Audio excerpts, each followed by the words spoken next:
Start streaming. Sorry, the line here isn't too good. Can you guys hear me? Can anyone hear me?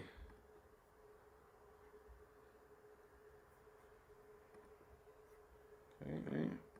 It's like every time this happens.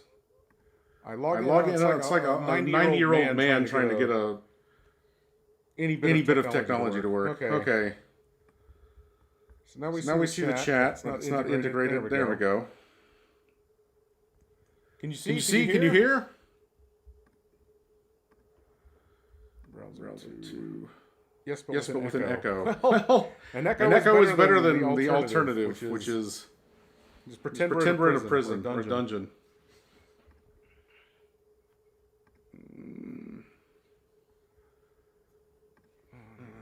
Chat link. Chat. One second, guys. I promise. Actually, I don't, because I'm terrible at all of this. Okay. Session. All right, we should have chat on screen.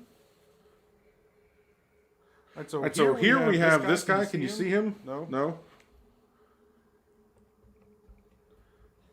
Twice as much audio. Yes. Double the echo. Is it picking up? Yeah, it's picking up. All right, I can hear you, but with an echo. Still an echo. Why?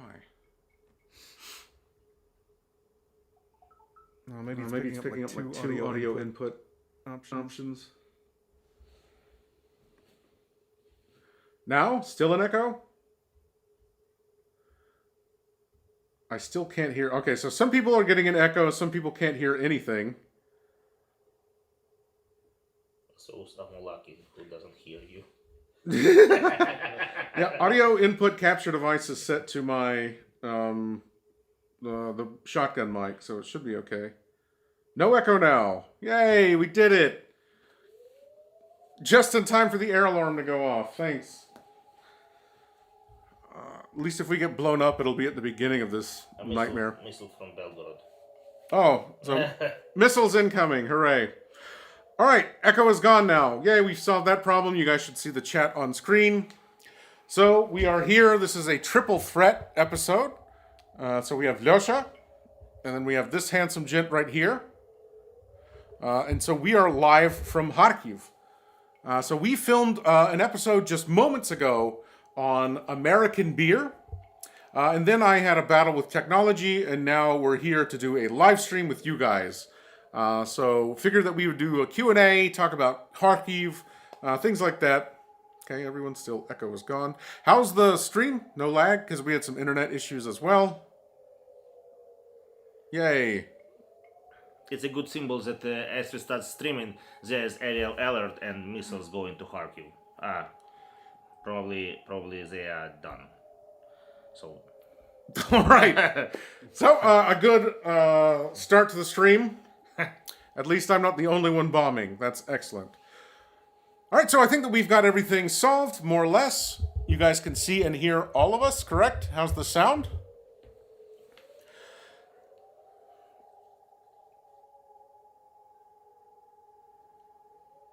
Echo is gone, no lag. Okay, excellent. So here we are. All right, we are in Kharkiv, air alarm going off, but no worries. So we filmed an episode here. I came here to visit my friends. So these guys are sort of permanent residents here, and I figured that we would do just like a quick little Q&A, give you an update on what these guys are doing, and then sort of share what it's like to be in Kharkiv at this time. I guess this is comfortable enough. no, fine. Normal. Yeah. Not comfortable to sit next to you, but in general, fine. It's that passive smell that I have, which is hopefully not stronger than the smell of beer. All right, so yeah, we are here in Kharkiv. We filmed an episode on American beer. And so speaking of which, I'm going to grab myself a beverage. Do you guys have something? Do you need more? Do you want some more ice? I need some more, but I'll take it later. Yeah, what was an interesting episode because I personally was surprised that so many sorts of American beer are sold in Ukraine as they are sold. That means it gives some profit to those sellers, and that was really surprising me because I thought bringing shipping beer so far from United States to Ukraine is like not profitable. It's not nonsense. Unfortunately, no. It tends to catch on fire if I put the ones in the ones that don't have them. You're gonna... Oh, yeah. Okay, so we're trying to get more light here, but it seems like the siren really comes through. So thank you to Sony for your incredible audio selection. I mean, I can put the little downlights on the. I think that's okay. I'm gonna go run and grab a drink. You guys can chat with our guests here. I'll be back in 12 seconds, but I think that this stream will be a little bit shorter than usual. We'll just go through some questions, talk to you guys, and just see how easy it is to do a live stream from a backpack. Make a chat window smaller if you can. Lyosha is barely visible on stream. Oh, this. Me is barely visible. I can move closer to you, but I just don't want to. Is that okay? Is this better? I didn't know that it was I thought it would be like slightly transparent. Okay. So there we go. At least you guys can see what is available. Maybe we can just cover him anyway. There we go. Excellent. So we want to keep him anonymous. He's wanted in several countries. Most of them are Southeast Asia. So I'll be right back. So you left. Hey, you left us for Yeah. viewers. Hey Take your viewers. shirt off. This is our only fan. We need to tell that we don't like him. He forces us to make all this stuff, and when we don't agree, he kicks us, and that's the reason why we are here. He is a tyrannic leader of us. What should we say?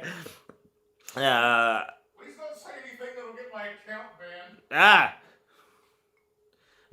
Yeah, he asked not to say anything, but what will make his account banned. But the problem, I really want it to be banned because I don't want to take part in this stuff. No, I'm joking. It's fine. So probably, guys, you have any questions about Matt's life, my life, Aussie's life, anything about beer, drinks, food, anything. This channel is about food mostly, but hey, I needed whiskey, so now I. Give me a glass. Where is the whiskey? Bring them. No, I'll take it. No, sit down. You are the leader. You are our leader. I'll grab the bottle for you, mate. Do you want ice? Yeah. So bring me this whiskey, okay? Yeah. Yeah, so we ran through a bunch of beer. So we did the gambit of cheap beer all the way up to sort of mass market beer and then to craft, like really specific beer. So this was one that was actually quite nice from Founders. I think that this is one that we all universally enjoyed. So this was quite good. But I thought that live on stream we would review something a little bit more specific, a borscht flavored beer. So it's totally Ukrainian style. Like borscht is the most famous Ukrainian dish, and like beer with borscht. It sounds like a terrible mistake, but I've had a borscht ice cream before. oh yeah, there's that Finalode or whatever it's It's called. one of these. Oh, yeah, someone like is some asking fancy ice about cream my brand. favorite American beer, cheap. I told about through the video we were filming. I explained that one of the main characteristics for me in beer is possibility to drink it a lot of this beer, this sort of beer. Because usually when you drink beer, you drink beer when doing any sort of barbecue on a beach with your friends. And so it's hot weather around, so I think it's very valuable when it's possible to drink a lot of this sort of beer, and that's why I don't like those sorts of beer like IPA, like APA, or something like this, because it's almost impossible to drink a lot of this beer. But regular lager beer, why not? You can drink it 5 liters, 6 liters, 10 liters. Some guys do, yeah. I like that his volume of beer drinking is in like 5 liters. That's like the base level that he discusses beer in. So Yes. yeah, he's looking for a beer basically that you can drink all day and in possibly egregious amounts. So that's more what he likes. Maybe I'll turn this brightness up. That might help. Yeah. Someone asked about my favorite beer. I would say that it's either Pilsner or Kel or Guinness in terms of like mass market beer. And then like the more niche beers, I guess, are sort of more occasional. Like a lot of craft beers aren't really drinkable. You can have like one, maybe two, but it's not really something that you can drink all day just because they're so specific and really heavy. And I guess, what's your favorite? I know that you mentioned one, but I'm going to let you. I don't want to speak for you. For me, the peanut butter one was... No, I mean like globally. Globally? Oh, for me, globally, it was definitely going to be the Cooper's Pale Ale from Adelaide. Home, it's like a massively successful brewery, but it's still family owned. They don't go and do anything too crazy. They've got about like 5 different types of beers they do, and that's it. And they just do them like really, really well. So his favorite is from Adelaide, from Australia, and Cooper's, yeah? Cooper's Pale Ale, yeah. So he said that the next time he is able to bring one back, we'll do one on video. So he's going to bring 22 back for himself and share one with the channel. So we'll just do a pour here so you guys can see what borscht beer looks Shit, like. it's actually even borscht coloured. No, but it really tastes like borscht. It really like you add borscht to beer or beer to Oh, borscht. God. No, Yeah, you never tried it before? I've had it, it's just been a long time. I can't imagine it's going to be... So you don't like it? It's just by smell so far. Deport from Ukraine. Take No, I know that I like it. I tried it. I know this. I like borscht. I don't know if I like borscht beer. You should try. Yeah, there's a lot of super popular tomato beers here as well, so yeah. It looks like tomato juice, but it doesn't taste like tomato juice. It really, if you ever tried borscht, you will immediately understand that yes, it's some sort of beer with borscht. I want to try it. Go for it. Someone asked if we've tried Jello shots. I haven't had Jello shots in a very, very long time. Fantastic. Actually, we should. I should. Have you had Jello shots? Is that a thing in Aussie? Yeah, yeah. Okay. Already jello shots. Yeah, exactly. Fuck it. Let me have a... Sorry, can I say? Go for it. Am I allowed? It's a live stream. I'm allowed to swear. Yeah, just not anything that super problematic. It smells really acidic. Acidic? Kisli. Yeah, I understand. No, that's not for me. It's his new favorite beer, everyone. So, by the way, we got these glasses from Red Cat Brewery, which is the brewery that makes this beer. They also making like this pepper beer, like like a habanero beer, a barbecue beer, barbecue, one of different tomato-based ones. I bought like a 5 or 6 for the stream, so to try. Finally, my stream works. Hey, folks, you're not the only one that had a trouble with streaming. Every single time I turn this on, it makes me feel like the elderly substitute teacher that comes in and can't figure out the computer. It looks weirdly like tomato juice. Yeah. Maybe even more vibrant, I would say. That's very... It looks like, but tastes totally different. Especially it have some gases in it, yes. So like carbonation, yeah. Carbonation, yeah. So like totally different. Yeah, not good. I think it would be better like ice cold. Right now it's like not super cold. But anyway, it's a perfect drink for hangover. When it's early in the morning, you feel bad. This carbonated tomato borscht drink with alcohol is just what you need. I feel like the acidity of it makes it just taste like I've thrown up after a night. It would make me feel ill. If I was sick and I drank that, it would make me feel worse. But at least it would taste the same on the way out. Probably the same color. Too. Someone is asking about tomato beers. Yes, they also have tomato beers. Yeah, lots of them. How's it called? Not beer, but sauté. Not sauté. Блять, I forgot this word. In Ukrainian too? How they called it? Not beer, but never mind. Cider? No. He'll think of it or not. No. Doesn't matter because in fact it's tomato beer, and if brewed properly, it really tastes interesting and delicious. Fuck, Ariel error again. Why? That's like constant. So tomato beers are really weird. Sometimes they're really thick and heavy. It's almost like a juice. And then other times it's like sort of a subtle background thing to other flavors, like basil or something. Someone mentioned michelada. I think a michelada is amazing. I love michelada. What's a michelada? So michelada is like a Mexican beer that they add tomato juice. and clamato. So like clam juice and like Worcestershire sauce with some spice. It sounds horrific. It really Sounds does. bad, yeah. But it's very good, especially in very hot weather. Okay. Bloody Mary? No, but probably some notes of taste with Bloody Mary because it also contains alcohol and tomato. So probably a bit something, but it's really too far. It's closer to beer than to Tomato Mary. Tomato Mary. Bloody Mary. I mean. Tomato Mary. The least employed porn star. Never heard of tomato After beers. Yeah, no, I'm unemployed. So make no money. Why didn't Matthew show jalapeno poppers? Yeah, jalapeno. Do they have jalapeno poppers? Yeah, we got jalapeno poppers. Yeah, so it's really good to have sort of like someone else that also understands the things I talk about. Because if I told Lyosha, like, if I say jalapeno popper to you, what does that sound like? Just pepper and that's all.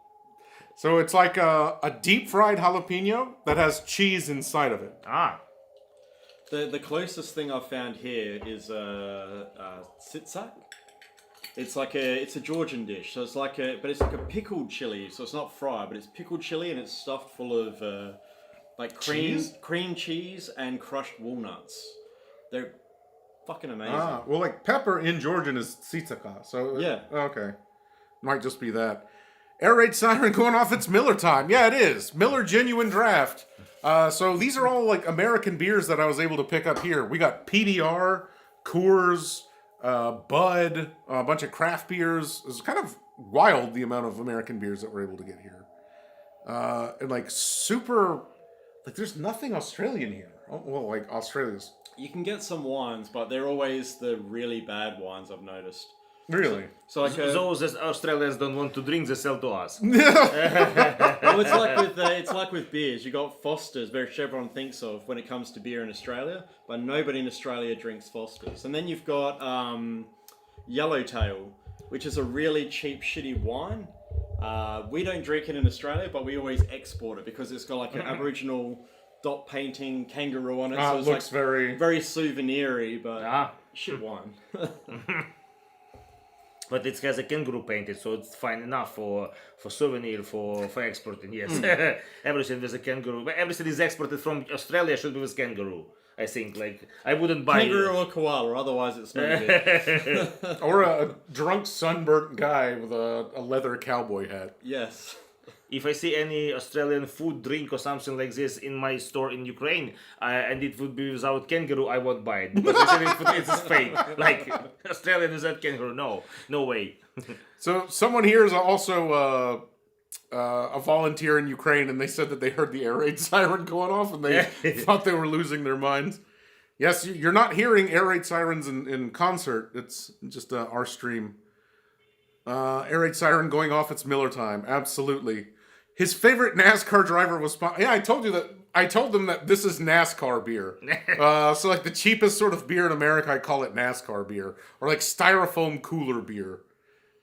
If I would be American, I'm sure I would like NASCAR racing. Like You would like being drunk in public with no shirt on. I can do it here. No sense. The three look like a police... I'm really sorry, guys. There's no... Can we turn the TV on maybe with that? Like, all the lights are sort of like dark, and if I like lower the frame rate more, then it gets really choppy. But yeah, it does look like we're in a dungeon somewhere. If I try and put any more downlights in the ceiling, they start catching fire and melting. So this is as much as I can, do. So if you don't want us to die immediately, so let us just be dark. Yeah. What's the live stream donate thing? If you want to see us burn alive, give us, $17. Maybe have we got another light somewhere I can bring out, maybe.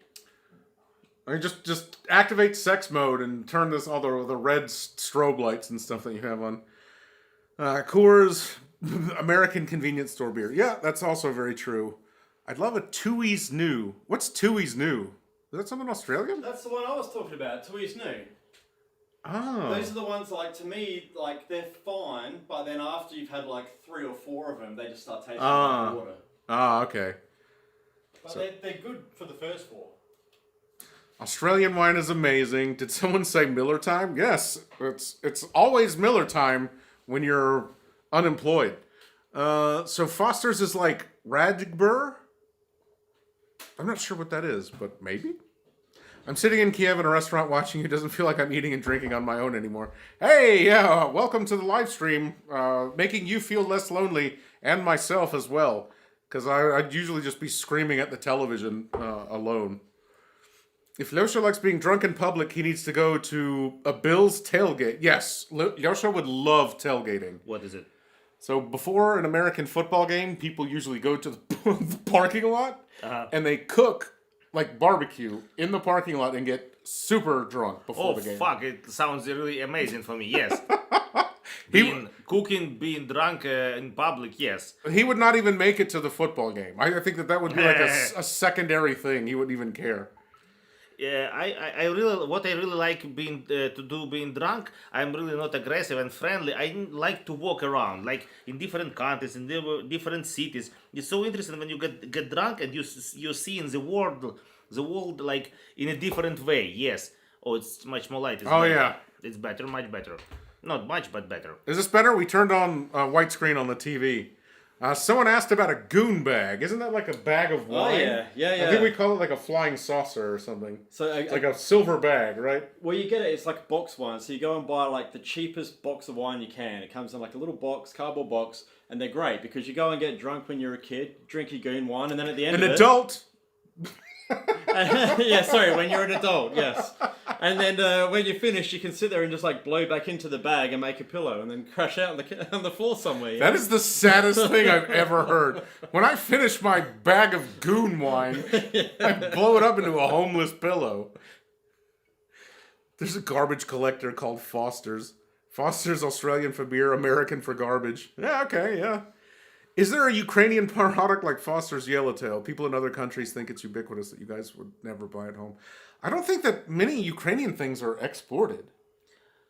I think maybe quite a lot of exported, but not those things that are in the stores. Like you, or probably something you even don't know that are Ukrainian, because Ukraine produces a lot of food, different food, but maybe some brands use it, something like this. So it's like quite hard to find something exactly Ukrainian. But if you want, I'm sure it's easy. You can do it because like Ukraine is agricultural country which produces a lot of food. Anyway, I would say that if you're consuming anything with like a sunflower seed oil, it probably comes from Ukraine. Like Ukraine makes a lot of base ingredients that get incorporated into other things. And then like the products that Ukraine exports are typically like higher quality. Like while other countries will export like cheaper things, Ukraine, like the kvass Ukraine exports is typically good. The vodka they export is typically good. So if you're buying a Ukrainian product, it's usually sometimes I've seen good. some pickles in Europe produced in Ukraine also very high quality. Oh yeah, Ukrainian pickles are amazing. Someone mentioned an ice cream review. That's something that I want to do before the end of summer, just because like the ice cream here is really incredible, really great ice cream. can do the borscht ice cream. Yeah. And the tuna ice cream was the worst. There's a tuna ice cream. There's tuna ice cream, and it's as terrible as you think. No, it's worse than you think. Oh, it makes me feel terrible. Speaking of deeply American Southern sports, what do you guys know about pro wrestling? You like wrestling, don't you? Or do you? Yes, I liked it until I thought it was true. True fighting is before that. Yes, I liked it a lot. In my childhood, yes, and I was sometimes even crying when someone was hitting too hard. Yeah, Yes. this was when he was 23 years old. Yeah. Why you hit the bad man? Borscht ice cream sounds great. I'm sure it exists. I'm sure I was reading someone. We've Yeah. had it. He's had a tuna one, which I would never try. Oh God, tuna ice cream, Christ! I don't even like canned tuna, so I don't even know what I was thinking. Maybe it's actually amazing. It's just my taste buds that are wrong. No, that doesn't make sense. It has to Fish be bad. ice cream. Fish ice cream can't be good. No, it's the children who are wrong. Yeah, it's like trust your gut. Like, Yeah. no, I'm probably doing something wrong if I don't like tuna flavored ice cream. And then he heard what he said. He's like, no, everyone else is wrong. Yeah, tuna flavored ice cream sounds like a horrible mistake. Yeah, that's right, Milo. Tuna flavored ice cream. Lyosha, Polak Americans like to drink and walk dogs and fish. Come to Missouri. Yeah. Oh, yeah. Bass fish, deer hunt, turkey hunt, and barbecue. That sounds like a good time. Yes, that was a good time for me. Yeah, I appreciate your invitation. He's coming on the first plane out of Ukraine. Which is absolutely hilarious when he eats, drinks something. Yes. In the video that we just filmed, he almost vomited drinking an American beer. We won't say which one. Not every American beer, but Just some, one. some sort. Just one. Yeah, I consider that emotion should be strong. You either like something, like fantastically like, or dislike it. So like, well, it's fine. Nothing more like, okay, it's not interesting. Like, either you like something or not. Yeah, like no one wants to watch a video of like average things being consumed. Like, I'm going to try ketchup. Oh, that's a good ketchup. Yes, ketchup. Oh, that's yeah. a good ketchup. Ketchup, that's not bad ketchup. Oh, this one tastes like tomatoes as well. What a shock. Like, there needs to be some sort of like variation. And also you need like the best of something and the worst of something. If you're just reviewing average, like no one would buy a swimsuit calendar if all of the people in it looked like completely average people, you know? You would want like people that look like they should be in a circus or supermodels. There's almost like no in between. In the circus of the good old days, you mean? Not now. I don't think there is like a circus anymore. Like I feel like all of the circuses have been No, but like so the animal rights with and all this with stuff. clowns, with these tricks, magic tricks. You know what way they show it in circus? Clown with magic trick? No, that's just a guy behind your building. Gets you to do stuff. The wife and I love watching you. Feel sorry for y'all having to live with constant air raid sirens. Yeah, the sirens are irritating. I really can't wait until like I never hear it again. America's not the best when it comes to everything. Yeah, I mean like America's very good at beef-related products. America's very good at whiskeys. But like there's some things that America's really terrible, like bread, chocolate. American chocolate's really ghastly. Ice cream. Ice cream's getting better. When I was a little kid, ice cream was awful. Like I think that actually like Soviet ice cream was much better. Beer has become really good now. American beer is actually quite good. But like when this stuff was the only thing that you could get in America, geez, God, I couldn't imagine being a drinker in the 80s. And that would be like such a nightmare. Upset for me because I'm sure that America, with all its power, intellectual power, and something like that, can make any product perfect. I think from ice cream to missiles, like to computers. Except now. No, but No, not no, now. I mean it's possible. For example, with no offensive to any other countries, like some countries like Uganda or Mongolia, they can't produce some high tech That's true, products. yeah. Like, that's true. They just can't. But United States can do anything. That's the truth. I'd like to see the US compete with Mongolia at yak butter tea. Can America make fermented mare's milk as well as Central Asia? The competition begins on the next Iron Chef. So, where are you guys coming from? I saw that there's Aussie. I saw that there's a few Americans, Polish in America. I always just sort of like curious where you guys are from and who's here. Also, like, God, it really does make me feel engage with your audience. Oh my God, it's giving me advice. No, close, go away. Take over, AI. Yeah. Do you have a P.O. box that we could send some drinks to? Like, shipping into Ukraine right now is super, super, like, complicated. So I don't really, like... It's complicated along for time. Because it's like... like, I know that there's, like, a lot of, like, inspections that happen to boxes when they come in and things like that. And then, like, tax reviews, like, if there's over, like, a certain perceived value. And then, like, some things are allowed in, some things aren't. Like, food stuff and stuff might be blocked. But... I think that some people just send stuff in and hope that it doesn't get caught, but there's a chance that if you send us something, it would get like confiscated. But they're kind of letting a lot of stuff in just because it needs like so much humanitarian aid. So let's plan some your trip to United States, so people just collect something for you and you pick it up by yourself. It would be easier. Just come back with like with boxes of meat and beer, Yes. old cheese. Old cheese, food, like maybe some clothes or something you need. Here's a shirt, you homeless bastard. You only wear 5 shirts in all your videos. Only t-shirt in all your videos. So he needs humanitarian aid. It's the truth. He will go to United States to get something from you. Just guys, find the way like how to do it. When I did the beekeeping video, I went and the beekeeper was like, bring a light colored long sleeve shirt. It can't be dark. And I only have dark long sleeve shirt, so I just wore a t-shirt. And he was like, you're not allergic, that's fine. Okay, someone from Kiev, awesome. Another Kiev, awesome. Ithaca, is that the New York Ithaca? Atlanta, 2 Atlantas, wow. Represent Georgia, Hotlanta. Sweden, hell yeah. Germany, Sweden, Michigan.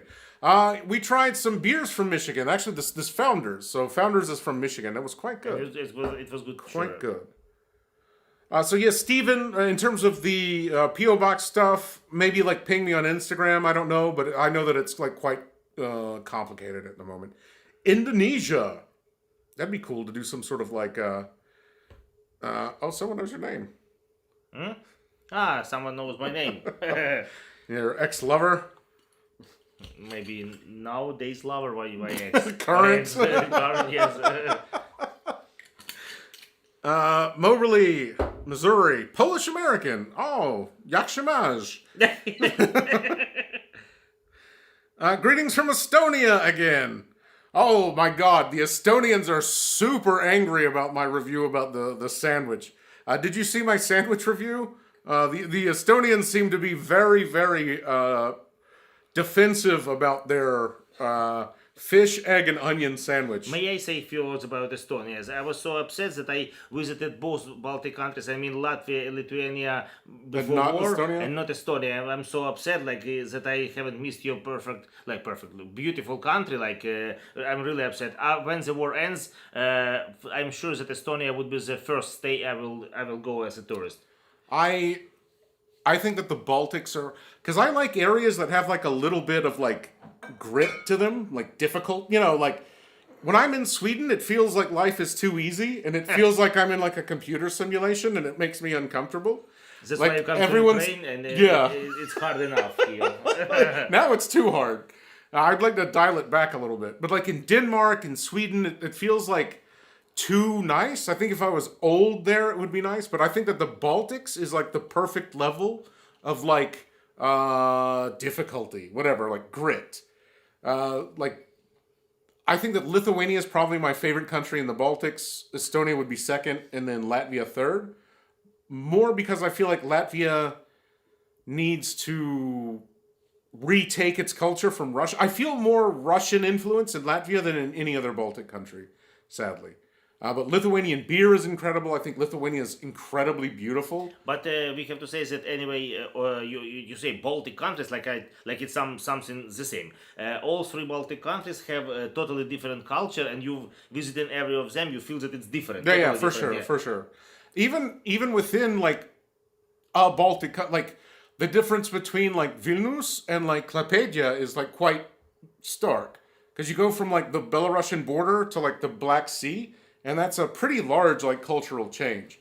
And then also, like, with any country, you go from, like, a city to a village, and it's massive. Like, to go from, like, Kharkiv to, like, some village, it's, like, traveling back in time, and then also, like, a different sort of, like, culture as well. But, yeah, like, Estonia is awesome. It's very cool. Awesome place. I thought that you'd been to Estonia. No. Unfortunately. My last trip before war was to Riga, right? To Riga, to Latvia, yes. Riga and around Riga, yes. Bosnia and Herzegovina, another Estonia. So hello again, fellow Estonian. Oh my god, I just lost all the chat. See, I'm not a 90-year-old. It just like does this. Dnipro, someone's from Dnipro. I was in Dnipro recently, and I went to Pavlograd, and I filmed a video in Pavlograd. So Lysander from Dnipro, keep an eye peeled for that. Kiev again. Everything above 150 is subject to tax duties. Yeah, okay. So if it's under 150, then you can ship it in. Oh, there's always some good beer in the Baltics. Yes, absolutely. Baltic beer is incredible. Oh my god. So here's my beer story when I was in Estonia. It was late February or super cold, early March. And this was the year that the polar vortex happened and like covered everything in snow. Mm-hmm. And I was alone in Tallinn. And so I just go to a bar in Old Town and I like sit down and I start like trying the beers. And they're like super dark and thick. I'm like, oh, that's nice. Oh, that's nice. And then I'm like, okay, well, I guess I'll go get dinner. And I stand up and I realize, oh my God, I'm way drunker than I should be. Because the beers taste better, then you realize, like, oh my God, this is probably like 6 or 7%. Like in that old movie, like, I don't feel my legs. So you don't know. I can't feel my legs. Georgia, and I'm guessing by your last name with a Shvili that this is Sakartvelo and not the state. So, Gaumorjos. Gaumorjos. So everyone cheers. For Georgia. For Georgia. It was actually when I first came out to Ukraine. I was originally in the Georgian National Legion here with Mamuka. Yeah, so he served like immediately. You signed like don't tell anything that you don't want. No, like yes, straight away. As soon as the war kicked off, sold the business and came straight over. No, I mean like if you don't want to share anything, don't feel. No, you're fine. Okay. So yeah, I don't want him to feel like he's forced to. But yeah, he signed up immediately when the war started, and he came like maybe the first month or something like that. It was a little bit later because I had to sell the business first. So I got out here. I left in March. Like towards the end of March is when I left Australia to come out. So he was one of the first foreign volunteers that came into the country. And at the time, the only sort of group that was part of the military that wasn't Ukrainian was the Georgian volunteers, the Georgian Foreign Legion. You had the International Legion as well, but due to the strike that they had, they pretty much were at that stage shut down because they were just trying to work everything out because that was when Yavoriv was hit. So Georgian Legion was pretty much the only place of foreigners at that particular time when I just came out. Mm-hmm. And now they have much higher standards. They wouldn't let him in today. But, but yeah, he's been here nearly 5 years. God, that's fucking depressing. But yeah, he's been here a minute. I'll explain, maybe not everybody understands, because Georgia shares our pain because their territory is also part of territory occupied by Ukraine, by Russia. Like Ukraine, Ukrainian part of territory is occupied by Russia. The same is in Georgia, and that's why Georgians understand Ukrainians like no one else. Really, and the first foreign volunteers who came to fight in this war were Georgians, and then yes, there were Georgian battalions who were fighting and still fighting for Ukraine and against Russia. Yeah, some of the, I guess, more spirited fighters are Georgians because it's personal for them. Yeah, a lot of the other they're coming to help Ukraine. Some of them are on contract, but Georgians. Like Abkhazia and Ossetia are occupied by Russia currently in Georgia. So I actually lived in Georgia for 2 years as well. So I love Georgia. Georgia's my home away from home. Czech Republic, yes, Nat. Drink a great Pilsner for me. Finland. This shirt is backwards. That's such a cool screen name. This shirt is backwards. Yes, I do have a beekeeping video. It's one of my worst performing. Galway, Ireland. Austria. What is AUT? Austria as well? I'm not sure. Is AUT also Austria? Not autism, no. Autism? Sorry. From West Texas. You guys do fantastic brisket. When we have access to the P.O. Box someday, we'll send you some fine Michigan Fago. Oh, good. The Gigolo soda. Not Gigolo. Oh, God, what is it? Oh, the Insane Clown Posse. What do the Insane Clown Posse call themselves? Gigolo? Juggalos. Juggalo. Gigolo's a different thing. Dutch gang in Lviv, yes. So this guy is also another good friend of mine, and we're going to do a video at some point together, so...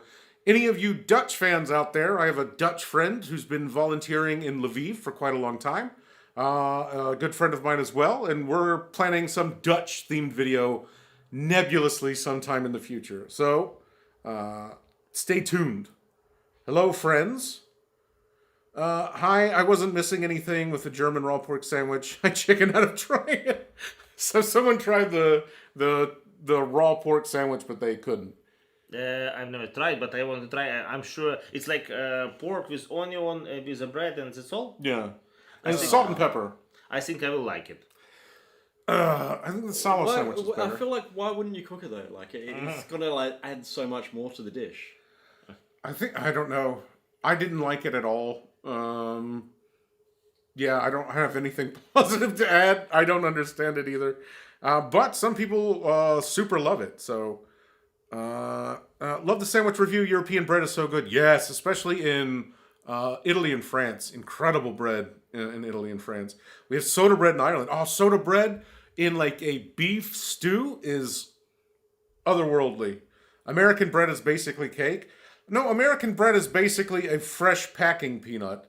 The Baltics are amazing to travel. It's so underrated. It really is. Lithuania is probably my favorite. I think that they have like the richest food culture. If you like places with a little bit of grit, you like enjoy Bhutan. Turkmenistan has a lot of grit. So I've been to almost every post-Soviet country except Turkmenistan.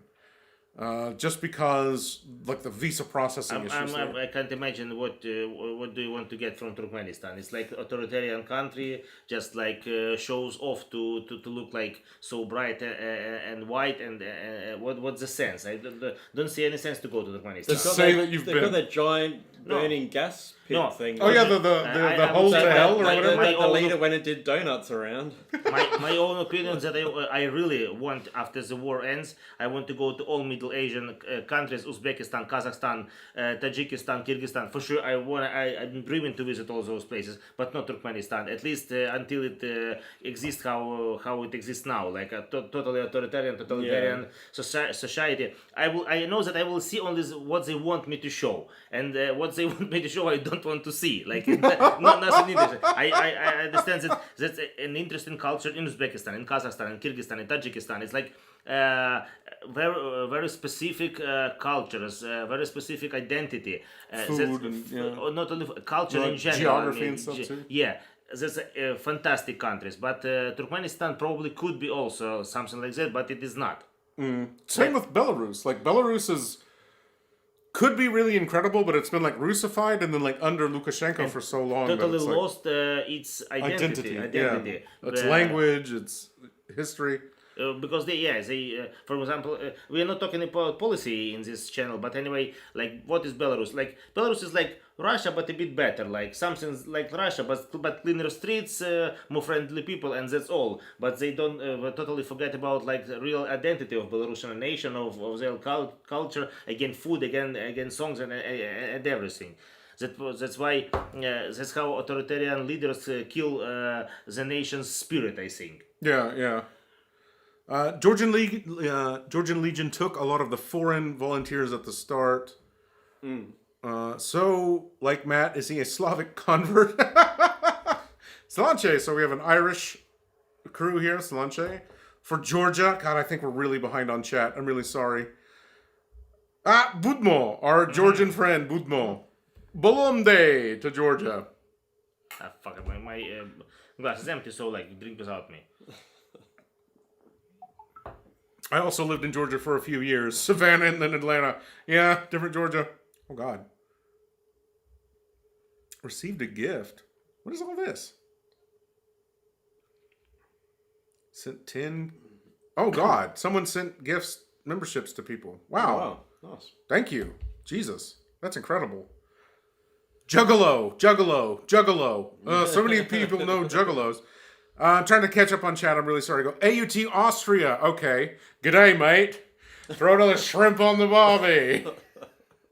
I know that that's hilarious, but like, I really think that there has to be like a tremendous amount of people that like send mail to Austria or Australia, and like it just gets lost forever. Isn't there like they have to have particular places in both main airports of both countries? To stop people? Because people accidentally have booked tickets To Australia? It's a famous story. I have heard it a lot of times, but I'm not sure. The only thing I liked when I was in Vienna, Austria, I found Australian pub. I was drinking beer, like Australian pub in Vienna, Austria.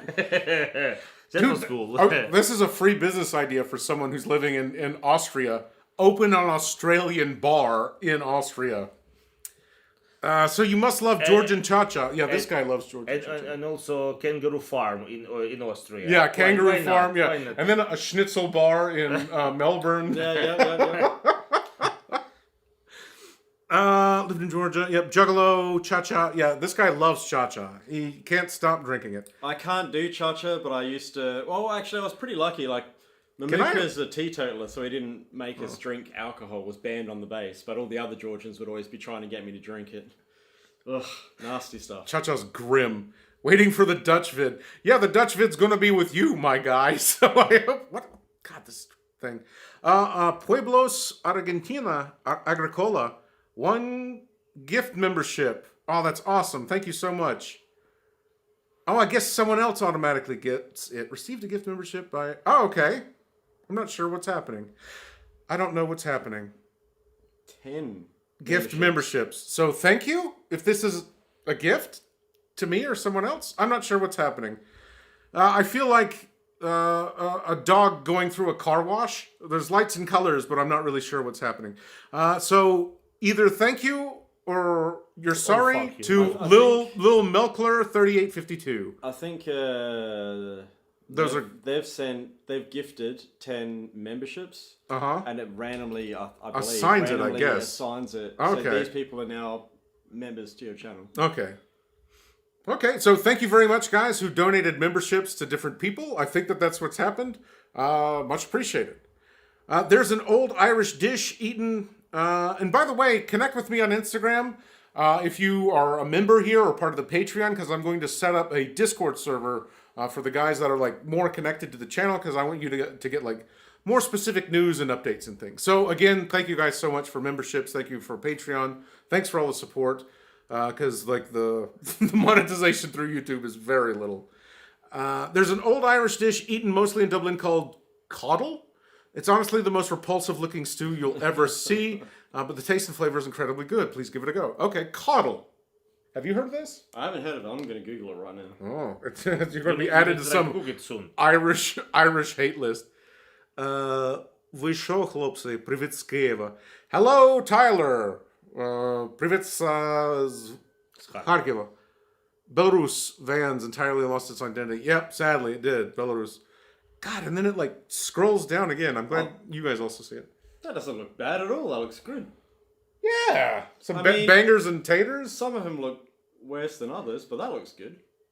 I mean, they church it up a bit in some of them. You know, that's like a Yeah. $400 like cast iron pot. Every dish can look awful if you do it. If you want to look it awful, like everything. If you how the dish looks like. It's just a sausage, potato, and onion stew, I think, but it looks good. No. Yeah. For me, it's a chaser. As a true Slavic guy, I drink whiskey with beer. Do we need more Yeah. beers? Can you grab like a couple more like random Red Yeah. Cats, not Okay. tomato ones, please? There you go. I can grab. Wait, not red cat? No, not borscht. Sorry. Not borscht. Okay. Now I'm trying to not have a beer that reminds me of vomit. While he's out, we can. Oh, nothing. We're not going to stain your couch. Yeah, I forgot about the viewers.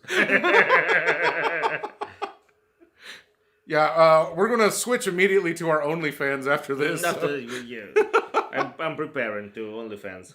I'd love to send you a jar of Welsh laver bread. See your reaction to it. Probably the most unique bread. Well, the fact that you said that bread is in a jar is terrifying. So that's thrilling. Matt, is Ukraine your home base for travel? I live in Ukraine. I've lived in Ukraine for 13 years now. It's my home.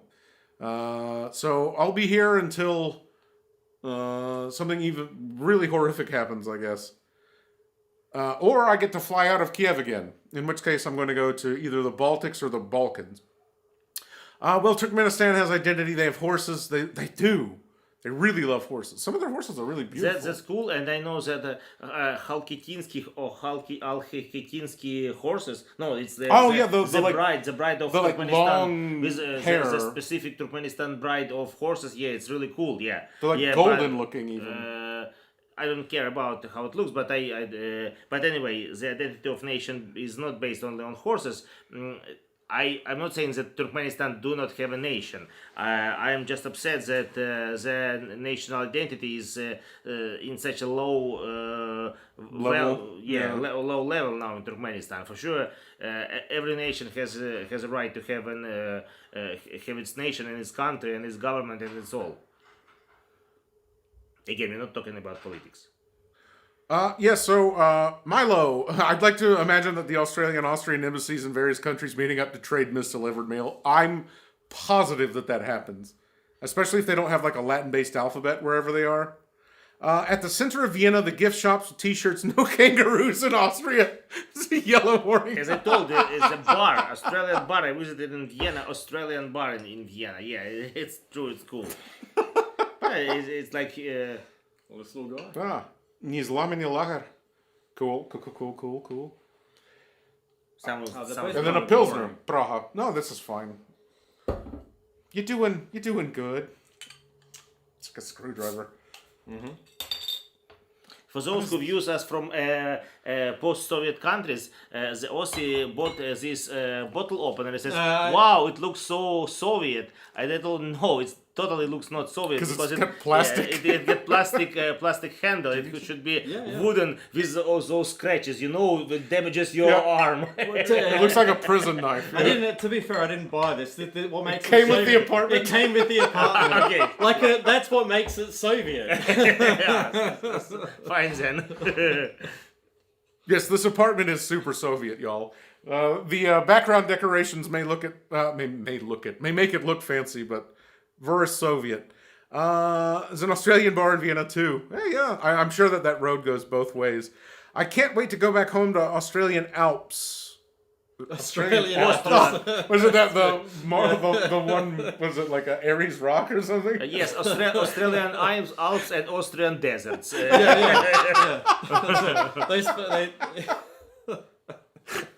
There's nothing better than one of those like famous Austrian beaches. Yeah, the Austrian outback. Yeah, that's it. Could you imagine a German saying like, "No rules, just right"? Well, we used like Schwarzenegger used to do a bunch of like adverts for like, Australian things. Yeah, like leaning into the whole like Australia mix-ups. No one, not just one. No, trying to quit. Yeah. There's quite a few Aus bars in Vienna. Yeah, God, that would be hilarious. I want to get a T-shirt like that. Crossfields Australian Pub. Cool. The one time I drank cha-cha, it was a whole bottle in one evening. Ooh. Yes, that's the only way to do it. And then you wake up and you hate it and you never want to do it again. Mm-hmm. It's sort of like a child making their teenage kid smoke the whole box of cigarettes that they found, you know? Like punishment through overstimulation.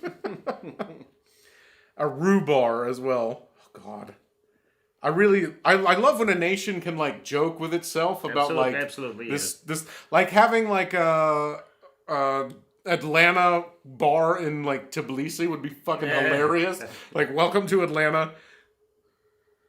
When someone gives membership, they go 10 random people in the chat and they become a member of your channel for 1 month free. Oh, okay. Cool. We're really behind in chat because I'm old. Damn it! And then it just pops up and scrolls like this. I don't have an Instagram. Oh my God.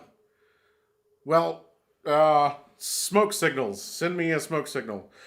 Greetings from the Netherlands. Have you eaten an egg ball? Egg ball.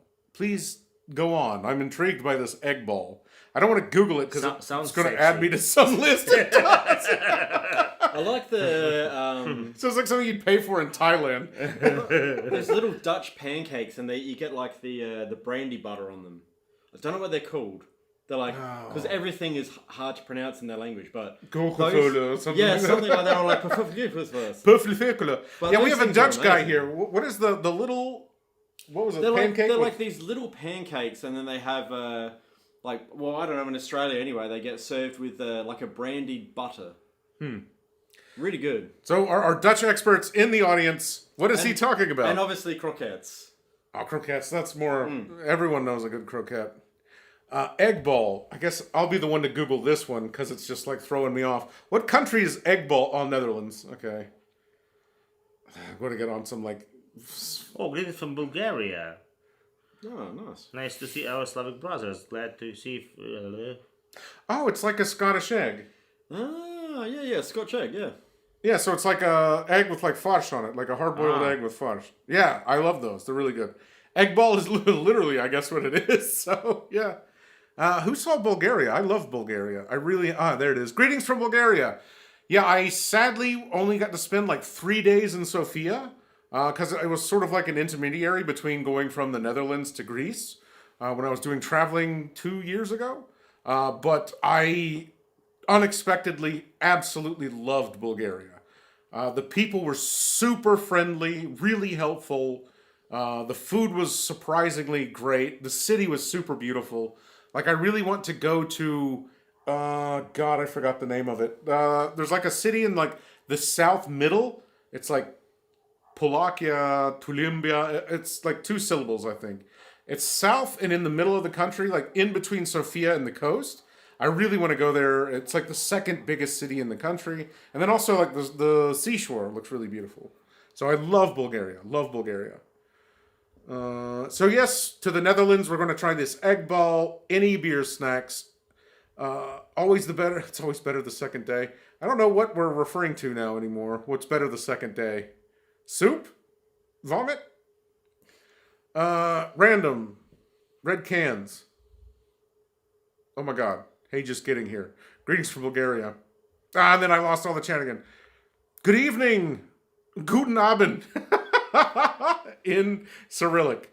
So, Guten Abend, mein Freund, auf Deutschland. By the way, if you do Dutch vid, a curveball, try some Indonesian snack too, and maybe sambal since you love spicy stuff. Oh yeah, that makes sense. Yeah, you can tie the both together.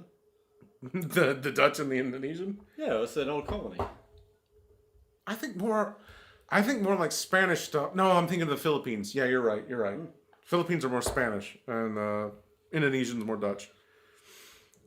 It's hard to... it's very easy to forget that the Dutch used to be like a very powerful global like navy, the first superpower even.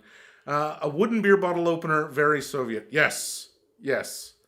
The and it's got like that hook in it. Yeah. I had one of them at my old place. Yeah, but I didn't felt bad taking it with me because I felt like it was kind of.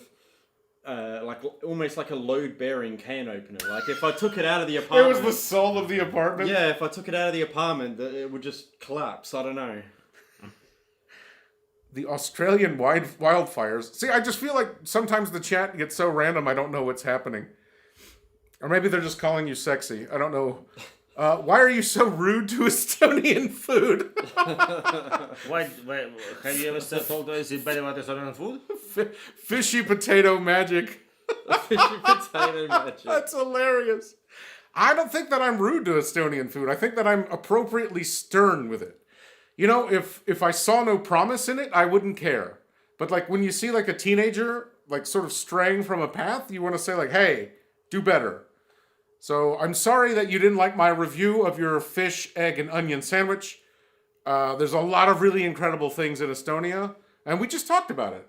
We just like loved Estonia for like 7 to 12 minutes. I love Estonia, but I just don't like that sandwich. That's what it is. Pofetches? Pofetes. I'm sure we're all saying that wrong. Mini pancakes. Mini pancakes is easier. It's like delicious. Loved watching your take on Guinness. The most famous Irish stout, by the way, is mad to the Irish power. Beamish. Oh, yeah. It's really crazy to see, like, local people. I think that also once something becomes very famous, people tend to not want to like it because it makes them feel like they're just following a crowd. But I think that Guinness is just, like, legitimately really incredible. The same with Pilsner Urquell. Like, it's just very, very good. But there's a lot of incredible beers in Ireland. Jeez. And whiskey. Ugh. And the Irish breakfast is great. Irish breakfast? Yeah. It's like the English breakfast, but What's the- But what's the with difference? whiskey. With With whiskey. it's colonialism free. Plovdiv, yes, that's the name of the city that I want to go to. Plovdiv, exactly. I would like to see that city because I think that that city might have more of the spirit of Bulgaria. Just because, like, if you're visiting a capital city in almost any country, it becomes a little bit samey, you know, like too metropolitan. What is your favorite city to travel to? Jeez. Kharkiv. Actually, in Ukraine, probably. Like, Kharkiv and Lviv are my favorite cities in Ukraine, for sure. But, like, favorite city overall? God, It's a that's hard choice. tough. Even if you ask me, who It changes visited every day, much too. much Yeah, less. If until you're thinking, I would say my own favorite cities I've ever visited in my whole life are for sure Paris, New York, and Madrid. That's for me. That's a It's good list. basic. It's a basic. It's like sounds stupid, but Paris is fantastic. But its own way. New York, but by its own way. Madrid by its own way. It's the cities I've Very different, yeah. personally visited and liked, totally liked. Yeah. But if you say the greatest city I didn't like, but maybe you will be surprised. Sorry, my German friends, because I literally love Germany. I even have some German genes in my body, but From last night. Berlin was least favorite. Your least favorite was Berlin. Least favorite Oh. Berlin, yes. I also visited Moscow just before all these situations that began between our country. It was like 2010. I totally disliked Moscow, like nothing to watch in Moscow for my side, like absolutely stupid city. And Berlin is like like fine, but nothing interesting. Like a capital of such a great country as Germany is. Like Berlin is for me is nothing. So like least favorite cities, big cities I visited are Moscow and Berlin. Least favorite, and best for sure New York, Paris, Madrid, and that's now your choice. I would say that probably the cities that I had maybe the most positive experiences in, because it's really hard to say like favorite or not. I really liked the Basque area in Spain, so like northern Spain. I loved Bilbao and San Sebastian. I went to Guadalajara in Mexico, and Mexico is incredible. Like the food, the language, the people, all of it is so beautiful and vibrant and cool. I really enjoyed Southeast Asia. So Bangkok and Ho Chi Minh, I really, really, really love those. In Europe, I really like Vilnius. I really like Prague, but I don't think that I could live there just because it's become such a tourist trap and it's become really dirty and loud. I think that like Prague like 20 years ago is better, but like now not so much. And I think that like my least favorite city, my least favorite place ever is Morocco. I like Really? the most That's negative. That's one of the countries I'm the most excited to go to. I had a sounds horrible, surprising. horrible time in Morocco. Not for love or money would I ever go back to Morocco. And I also really did not like London. I think that I had like a very romantic image in my mind of London. I think it's because I read like a lot of like old English novels and I pictured it a certain way. And so I thought, oh, when I get there, it's going to feel like kind of cozy and cool. And like people are going to have these elegant accents and things. And then you get there and it's like, oi, bruv, is you having a giggle? And you're just like, oh, this is dirty. Like in Japan, they have like a website for people that go to Paris and get depressed. Because like the Japanese have like romanticized Paris so much that when they get there, they get disappointed. So like London is probably the most disappointing. Not Madrid. Morocco was the worst. But I would probably say like Mexico, Southeast Asia, Baltics, my favorite areas. Yeah, northern Spain. What about you? Favorite, least favorite? Some of the country or some of the cities that I've been to, which for me, made a big impression, and I really enjoyed. I'd say I'm gonna fuck up the name, but Nuku'alofa in Tonga. was like really Wow. good. And the South Pacific, it's a tiny It's an little island. tiny little South Pacific nation. It's like their capital city was the size of like a small village in Ukraine, and that was just amazing to me. Like you're just sitting there and you're chilling out with like the members of the royal family and things like that. You know? Okay, like so it was pretty good. Next best and next worst. Honestly, Kharkiv, probably my favorites. Favorite, I like see. overall. My least favorite. I was ready to attack you. Good thing I was in between. Least favorite. I don't know. I don't know if I've ever actually been anywhere where I was so disappointed by it that I would say I didn't like it. I generally have always found at least some redeeming qualities in everywhere I've been. Okay, so where's a place that you've been that you would for sure never want to go back? Donbass. Yeah, Luhansk. Yeah, Luhansk. There we go.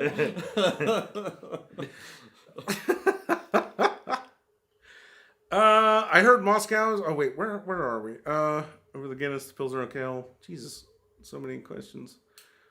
German jeans from German jeans from last night. Someone heard my joke. Thank you so much. Well, why is peanut butter and jelly sandwich edible? It's good. It's really good. As an Australian, I can say I even used to eat that back in Australia. That's one thing that the Yanks were on when it comes to food. That's a winner. Why are you so upset about sandwiches? Fishy potato magic. If you don't like a peanut butter and jelly sandwich, I'm not going to be angry and then come on your live stream and attack you for it. I love you. Calm down, man. Just have a good time. Crack open a beer. Eat a fish and egg and onion sandwich. What time is it there? It is 8:48. So this guy's probably got another 40 minutes maximum left in his tank. Yes, because I need to go to my service tomorrow because I'm black in the army. So I need to go to bed soon. So if I leave you earlier than them, sorry guys. If you want to see me, sorry. If you don't want to see me, greetings. You're lucky. So he's got maximum another 40 minutes with us. So if you have any questions or specific things for him, let us know because he's getting near the end of his period. The pizza place in the video looked incredible. Which pizza place? Oh, Buffet. Yeah, Buffet was really cool. Really, We really almost liked went Buffet. there today again, but we went to a Turkish random place. kebab place. Yeah. Got Skal. Yes, Skal. Podliv. Guten Abend, ihr alle. What's your favorite? Okay, we got to that one. All right. How are public toilets in Ukraine? It depends on the city. Yeah. For example, And the region. In the region, for example, in Kharkiv, public toilets are as good as they are in the best airports in the world, like clean, fresh, and anything like this. But in different cities, in even different- better, we've got one here in Kharkiv where we've got a floor-to-ceiling like tropical fish tank in the middle of the toilets. Well, Amazing. like Kharkiv is a very, very, very clean city. If you go to like a city, I would say that like Lviv, Kharkiv, Chernihiv are probably like the most cared for cities. But then if you go to like a really neglected city, like Bielitserkva or something, Literally, it'll Good be like like, Cerkva. I don't know. This is what like Kharkiv is known yeah. for: squirrel ice cream, benches, and trash Trash cans. cans. And it's a specific pride for Kharkiv citizens. It's a city which is situated on only 20 kilometers from a front line. 20 kilometers from front, but it's a big city, still living its life with clubs, roads, business, parks, fantastic clean areas. Like if you are scared to come to Kharkiv, that's fine. But just watch any video about Kharkiv, you understand what I'm talking about. Like it's fantastic city. Kharkiv is really a bit. I would say maybe even Kiev is more stressful now because Kiev's been bombed more frequently now. But like if you're in Kiev and you don't pay attention, you can kind of forget the war exists. But in Kharkiv, like every single building is damaged. Like there's windows blown out all over the place, so it's really hard to ignore. I've even got a hole in my He's got like a in my hole. window there from a bit of shrapnel. That's just his peephole, though. Who are these human beings? I am Pimento. This is Black, and we have Kidney? Kidney. There we go. Skull. I guess in the Soviet Union, more vodka bottles were open than beer bottles. That's possible. Absolutely true. Yeah. Because there was a policy in 1970s to let people drink more, and many bars were open in 1970s, and people were drinking, but the people just wanted to drink vodka because to get drunk faster. That's obvious reason. But there was enough beer and enough vodka to get drunk. Че любит Леха уху. He loves ucha. I do like all kinds of soups, including any sorts of fish soups. Yes. So if you like me, do I like uha? Yes, I do. He thinks it's one of the most elegant combinations with vodka. Everyone knows it's most elegant. When you're drinking vodka and I think I'm talking about uha as a Estonian chaser, sandwiches here. my salivation might get much bigger. He's drooling. Vodka with uha, it's like perfect chaser. Mwah, mwah, mwah. It's nothing better. Yes. Very opinionated about fish soup with vodka. One day you need to make a stew video because Eastern European stews can. Yes. That's probably one thing that I would say about America that we don't do as well is soups and stews. Eastern Europe especially really does a lot of incredible soups and stews. America's kind of not really got that ingrained as a culture. I think we do long cooking with barbecues and meats and stuff. We don't do long soups. I think not only America. Just compare what is, for example, classic Ukrainian borscht or solyanka comparing to any European soup. How many ingredients? How complicated it's done. So soup for us, for example, classic Ukrainian borscht is not only soup. It's totally food for like lahman in Asia. You know, very complicated food. Just eating it alone. And it's a full meal, yeah. Yes, full meal, yeah. Yeah, so I've thought about doing the perpetual stew or soup or something like that for Europe. But yeah, Europe, especially Eastern Europe, does really incredible soups and stews. And I think that's something that like pickling and soups are things that America has probably done better and then kind of forgot it all. From Dread Older, I love you all. Still on about it. No, I think it's just that, but I scrolled down to it. Yeah, so funny. Peanut butter and jelly a sandwich. If you don't like peanut butter and jelly, I get it. When I first came abroad, I thought everyone ate peanut butter when they were a little kid. And then when I talk to people, they're like, what is that?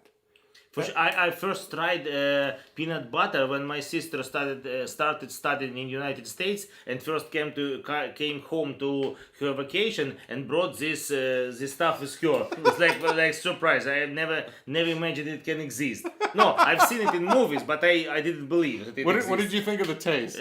Bullshit. I hate it. No, nothing. I like peanuts. I like peanuts with beer. I like peanuts without anything, but peanut butter for me is bullshit. I can make you a peanut butter and cherry jam sandwich right now. I just don't want to hear anything about peanut butter. Just sorry guys, but for me it's uneatable. And see, this is a natural human reaction. I love peanut butter. He hates it. We're still friends. I didn't tell him he should hang himself. 6 more shots, 6 more beers. Yeah. So you have 6 more shots to do, Lyosha, before you leave. Yes, I have almost empty bottle of whiskey. So when I finish it, oh my God, you did! Wow, that's incredible. That's impressive. You see, I thought he was joking. I thought he was fucking you shitting thought I was joking. God damn. It's not. We live in a hard time. Just time for jokes. The time for joking was before 2022. Yes. Now it's everything serious. Over here we have Guinness and Pilsner and Well. To be honest, I didn't really like them, especially Guinness. It was too sweet for some reason, and being a dark beer, you think it would have a higher ABV. Well, I like the low ABV in Guinness because it makes it more drinkable. You can have it for longer. Or you can cry more, and your tears will be salt and bitter, and your beer will be not so sweet. Do you cry into your beer often? I'm trying not to cry at all because men never cry. He only cries when in the dark with the lights off. But yeah, I think that the low ABV in Guinness makes it so that it's easier to, like, you can have more of it. If it was a higher ABV, it would be like less approachable. But if you don't like Pilsner Urquell and Guinness, they're kind of like two very different beers, so it kind of limits a lot of the beer that you can have. Like if you don't like a stout and you don't like a Pilsner. Berlin is an absolute abyss of a slum. Everybody should stay away from Berlin. And the next post is Prost. So Prost, Berlin apparently being terrible. I kind of liked Berlin. But Berlin is very no, I also unwashed. like Berlin. No, I mean that doesn't. I hated Berlin. No, but I imagined it like something. Maybe I was expecting much more from Berlin. That was the problem. Like, and I didn't get it. Like, yeah, it's a fine city. America's most famous sandwich is peanut butter and jam. What are you guys talking about sandwiches still for? Get over it. That's not our most famous sandwich. That's for little kids to eat. We have 100 famous sandwiches, and I listed like 20 in my video. Jeez, let it go. He's probably Estonian. Stephen Quinn, where are you from? Why are you so upset about sandwiches? What happened in your life? You went every place. Boo-boo? Good Conan? Yeah. I don't understand what's happening.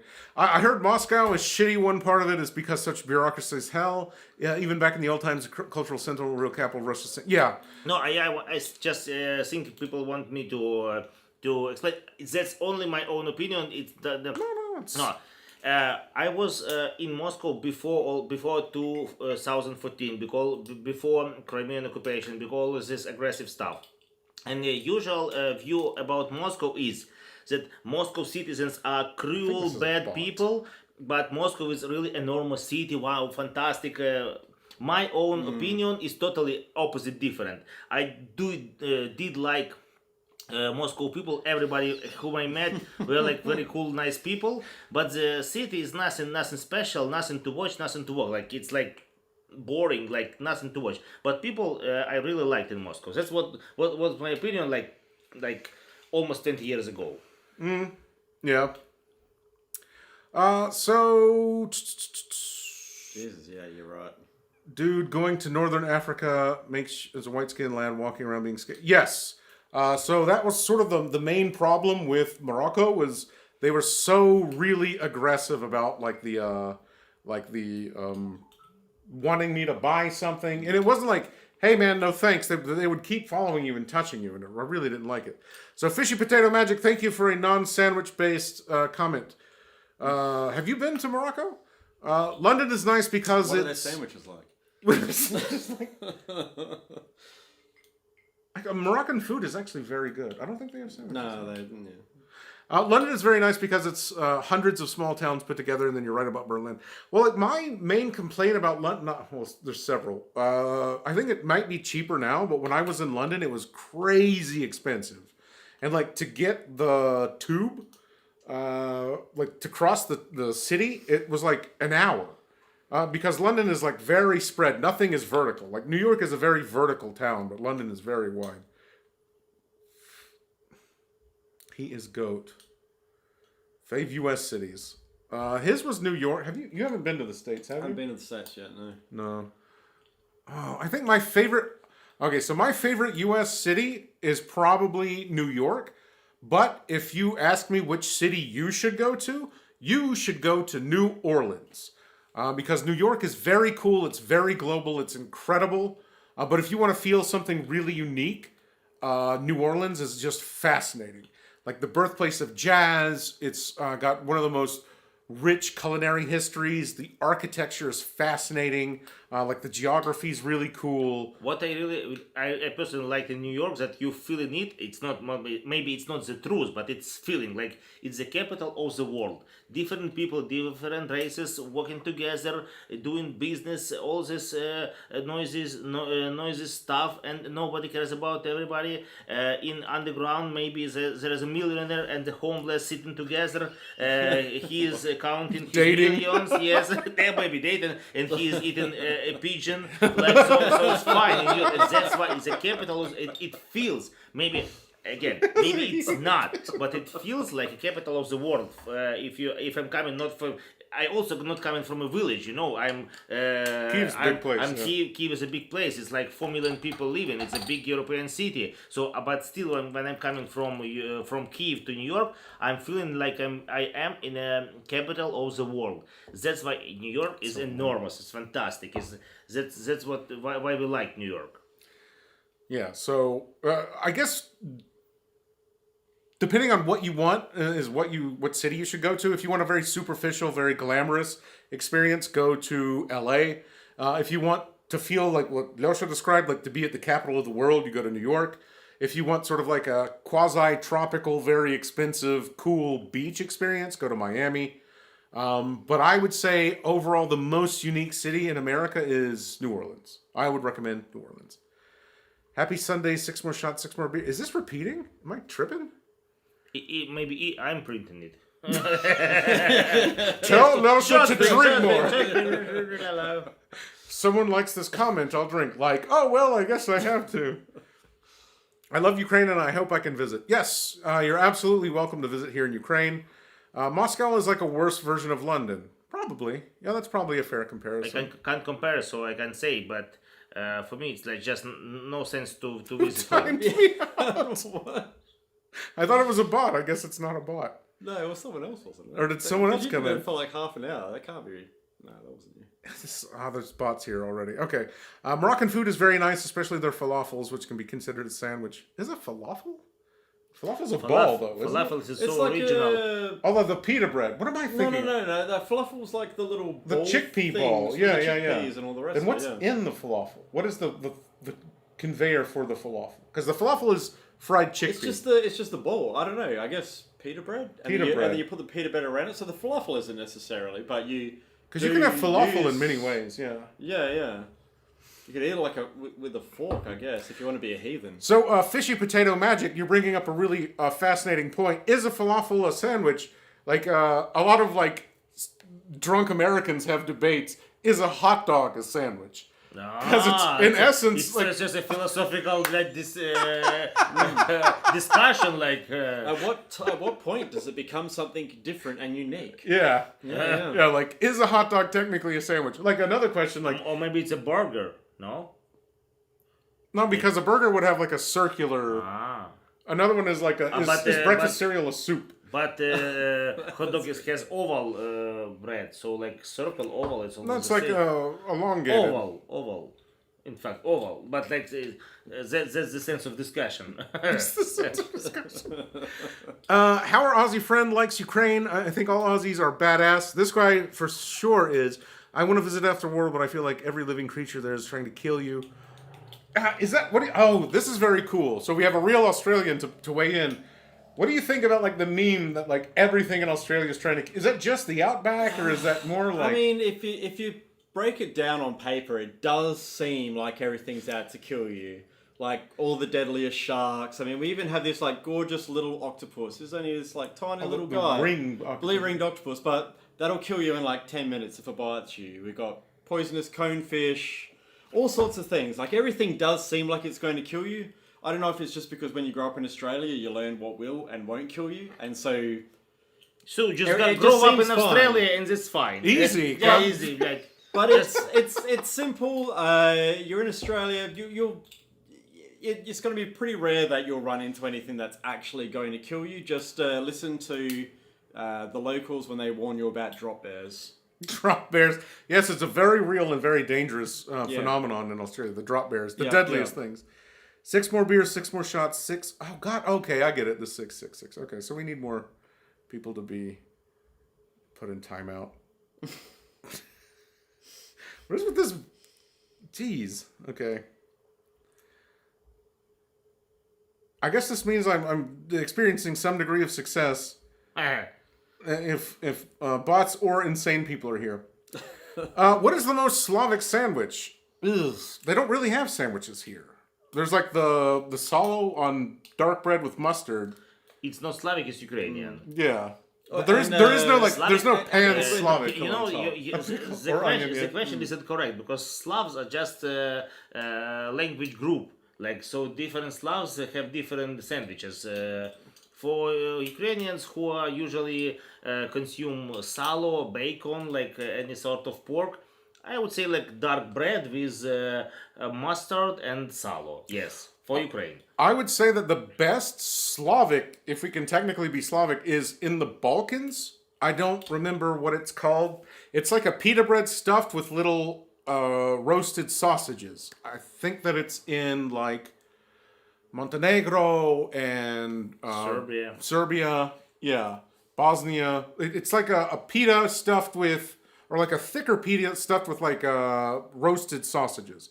Super good. But the sausages are made from like farsh, like ground meat. Very good. Croque-monsieur has to be though, I think. The French sandwich, or Yeah, it's just the perfect sandwich. It's basic. It's essentially just a really fancy toasted ham and cheese sandwich. covered in cheese. Yeah, with like a And dipping also sauce. Like, fantastic. in our languages, sandwich is called butterbrot, which is literally in German Butter bread, butter and yeah. bread. Yeah, so like Yeah, butter and bread is a classic sandwich for Slavic people. Yes, that's it. Yeah, it's more. It's even called butterbrot. So like But it's more like a celebration of bread than it is a sandwich, or like just a way to use like stuff in your. because you rich capitalist pig. Yes. For us, it is sandwich. Though I really like their version of robber's goat, because you basically goat under robber's goat. I guess that's still Morocco. I don't know what that is. Cool. New Orleans is a good recommendation, but it's not so big. Yeah, New Orleans is a little bit small, but still, for like a week, you can do a lot of stuff there. You can travel through the Mississippi. You can go to like Civil War museums, War 1812 stuff. So the Gulf is really cool. The Gulf in general has a lot of great spots. Yeah, exactly. The Gulf. Greetings from Slavyansk. Hey, Nice. Dima. Slavyansk? That's Slavyansk near Chernihiv, right? Slavyansk is near Kramatorsk. Oh no, that's yeah. Slavutich. I'm thinking of Yeah, Slavyansk. Yeah. I was serving in Slavyansk in 2023. Now a Same. brigade. Yeah. Yes, and I like this town very much. So I hope it will be fine in future. Slavyansk and Kramatorsk are Yeah, like close they're cities. Yeah. twin cities, basically. Drushivka and all the other ones as well. Drushivka is- yeah. Konstantinivka. So, hello, Dima from Slavyansk. I hope that you're doing well. I hope that you're safe. And I hope that things are very stable where you are. Our love to you. Yeah, Lyosha's right. New York City is the greatest city in the world. Last time I was in New York, I had West African jollof, Pakistani food, Dominican, all in the same block.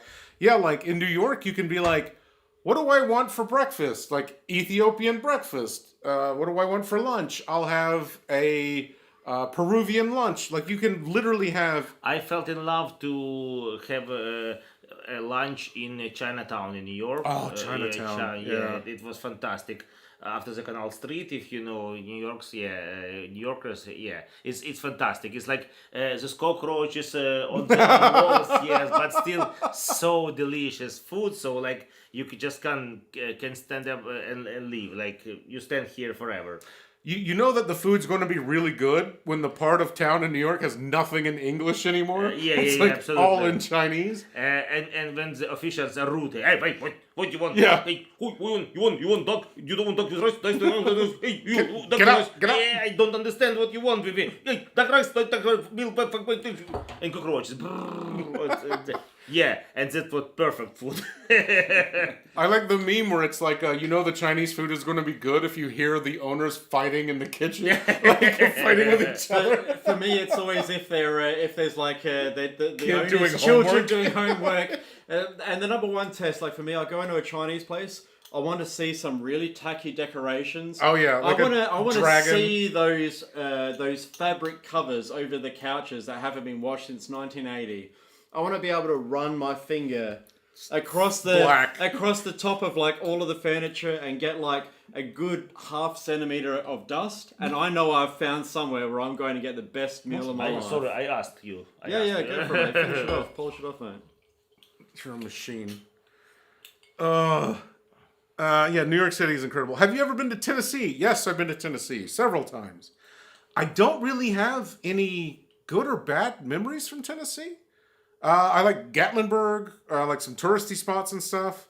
Yeah, see, is cereal a soup? That's but yeah, Tennessee's okay. I think that I was just like a little kid when I went, just because I lived in North Carolina. So if I went to Tennessee as an adult to like a bigger place like Memphis or Nashville, I'd probably have a like more relevant opinion, because I think right now I don't have enough to sort of like understand. Shit, where'd it go? Shit.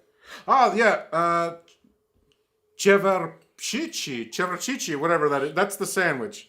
The like Bosnian or Cevapcici, isn't it some Georgian sort of food? Satsaveli, Tsatsivi. No, cevapcici, no, really. Have I visited No. Bali? I think you're wrong. What's the Australian's backstory? He's not Ukrainian. Nope. You missed the beginning of the chat. He basically came at the start of the war, and he's been here ever since. So yes, OP Luxtembourg. No bots allowed. The stream is too good. Thank you very much. Chevapchichi. Chevapchichi. Drop bears are crazy and dangerous, but the haggis hunt in Scotland is just suicidal. So there's actually a video game that I play on Steam. It's called The Hunter, and they have a Scotland Wildlands map, and they have a legendary creature, and it's a haggis, a wild haggis, and it looks like a mole rat or something. But yeah, it's like a Scottish legend that you hunt a haggis, so it's like some creature, when it's really just a sheep stomach filled with bits. Other bits. Yeah. Gross, yeah. Croque monsieur, yep. Mm-hmm. Yeah. Or there's a croque monsieur, croque madame. Yeah, there is. There's a few. I think there's 3 crocs, yeah? What's the other one? There's the fabled third croc. There's a US version that's slightly different. It's a little sweeter. It's called the Monte Cristo. That's the one. Yes. It's got like the dusting. Powdered sugar. Powdered Yeah, sugar. yeah. Weird. Yeah. It's like a beignet meets croque monsieur. Yeah, yeah. I have no idea why my pal Texas Mike called PB&J a struggle food. It's a struggle only if you've never really struggled. Because, like, we've all had peanut butter and jelly sandwiches as, like, a little kid. Like, peanut butter and jelly is crazy cheap, and so is, like, the shitty bread you use for It's it. expensive fucking here, though. Oh, yeah, You peanut butter here want to is get some crazy. peanut butter here, you're looking at, like, what, 150, 100, or maybe 130 Rivner if you get it cheap for a jar of peanut butter. And they're tiny. That's a little small jars. jar, yeah. Tiny little jars. Yeah. I don't know why anyone would call a peanut butter and jelly... It's like a kid's food. Like, a PB&J is definitely not a struggle food. It's just like a little kid food. Or a stoner food. I don't think that it's even something that adults really eat. But everyone has, like, really positive memories of them. Like, all of my adult friends, if I asked them, when's the last time you had a peanut butter and jelly sandwich, they'd probably be like, oh, damn. Never. Like, a decade ago. But then they'd all go home and immediately try and make one. They'd be like, oh, yeah, I forgot about a peanut butter and jelly sandwich. Poor Lyosha, sleep well and have a good day tomorrow. Yes, he will. This guy sleeps better than any other human being on Earth. Yeah, on a pile of broken glass, in a parking lot, in a bathroom stall. Like, if there's a party that we have where, like, things go on after, like, 10 o'clock, he just makes a little hamster bed wherever. And unfortunately, in like 5-10 minutes, I need to leave you guys because, like, it's time to me. Because tomorrow I have to do my service, so, like, I need to go to bed. Unfortunately, I have so much joy to being with you. Yeah, this has been really fun. This is really impromptu. All of this stuff came out of a backpack, so I didn't know if this would work or not. And I'm really glad that you guys couldn't hear me scream and cry at all my electronic gadgets betraying me at the same time. But yeah, really glad that this came together, that he was here. The Aussie and I, we will hang out a little bit later. So you have us for maybe another hour, but Lyosha is heading shortly. So any last minute questions, please let him know. That's too far from me. I had to go for a bit. Did you discuss fairy bread? the ultimate open. I didn't think about that as an open faced sandwich. Yeah, fairy bread. Christ. The Aussie can tell you more about it. That's it, yeah. I don't know. I guess you didn't see this. Sporadically Sane. So sporadically sane, is that another Aussie? I think so. They've said some very Aussie Yes, there specific was stuff. some Aussie. So sporadically sane. Tell me, at the kids' parties, I don't know if this maybe was just a thing for my childhood, but we would always have the fairy bread, but we'd also have jellied oranges. Like actual oranges or like just like a marmalade orange? No. So you would get like essentially it'd be like a full orange, but you would get rid of all of the fruit from inside, and then you would fill it Jell-O? full of jelly, and then it would be like cut up and served as like wedges of orange, but it would just be the peel holding the jelly. Oh. Can someone else validate the crazy stuff that this guy just said? Because it sounds like something like a drunk college student would do, but like put alcohol into it somehow. I mean, I had some pretty good birthdays and I enjoyed myself, but I also don't remember them too well. So maybe, who knows? So yes, any Aussies in chat, please confirm or deny his childhood. Maybe it's an Aussie thing or a weird thing. Matt, do you know what bilochka is? It's a cool thing that could be shown in your sandwich video because technically it's a spread that you would eat alone by putting it on bread. Do you know bilochka? Let me read it. Like squirrel? Yeah. But I only know Belichka. It's when you drink alcohol 10, 20 days and they skip it and then you get some brain disease. It's called Belichka. The only Belichka I know, like, not what you're describing. Yeah, it sounds like mad cow disease or Yes. something like that. Ukrainian pancakes are big and thin. Yeah, the crepes.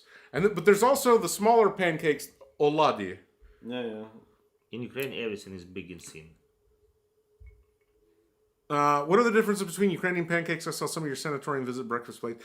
Yeah, so they have like oladye, which are like silver dollar pancakes. I guess the Americans would call them. They're like smaller, thicker pancakes. But then they usually have like mlinci, which are like crepes, and they can be savory or sweet. So mlinci was my grandma was cooking. Yes, was so. Benin's a Russian. Mlinci is Ukrainian. Yeah, it was so fantastically fantastically tasty. Yes.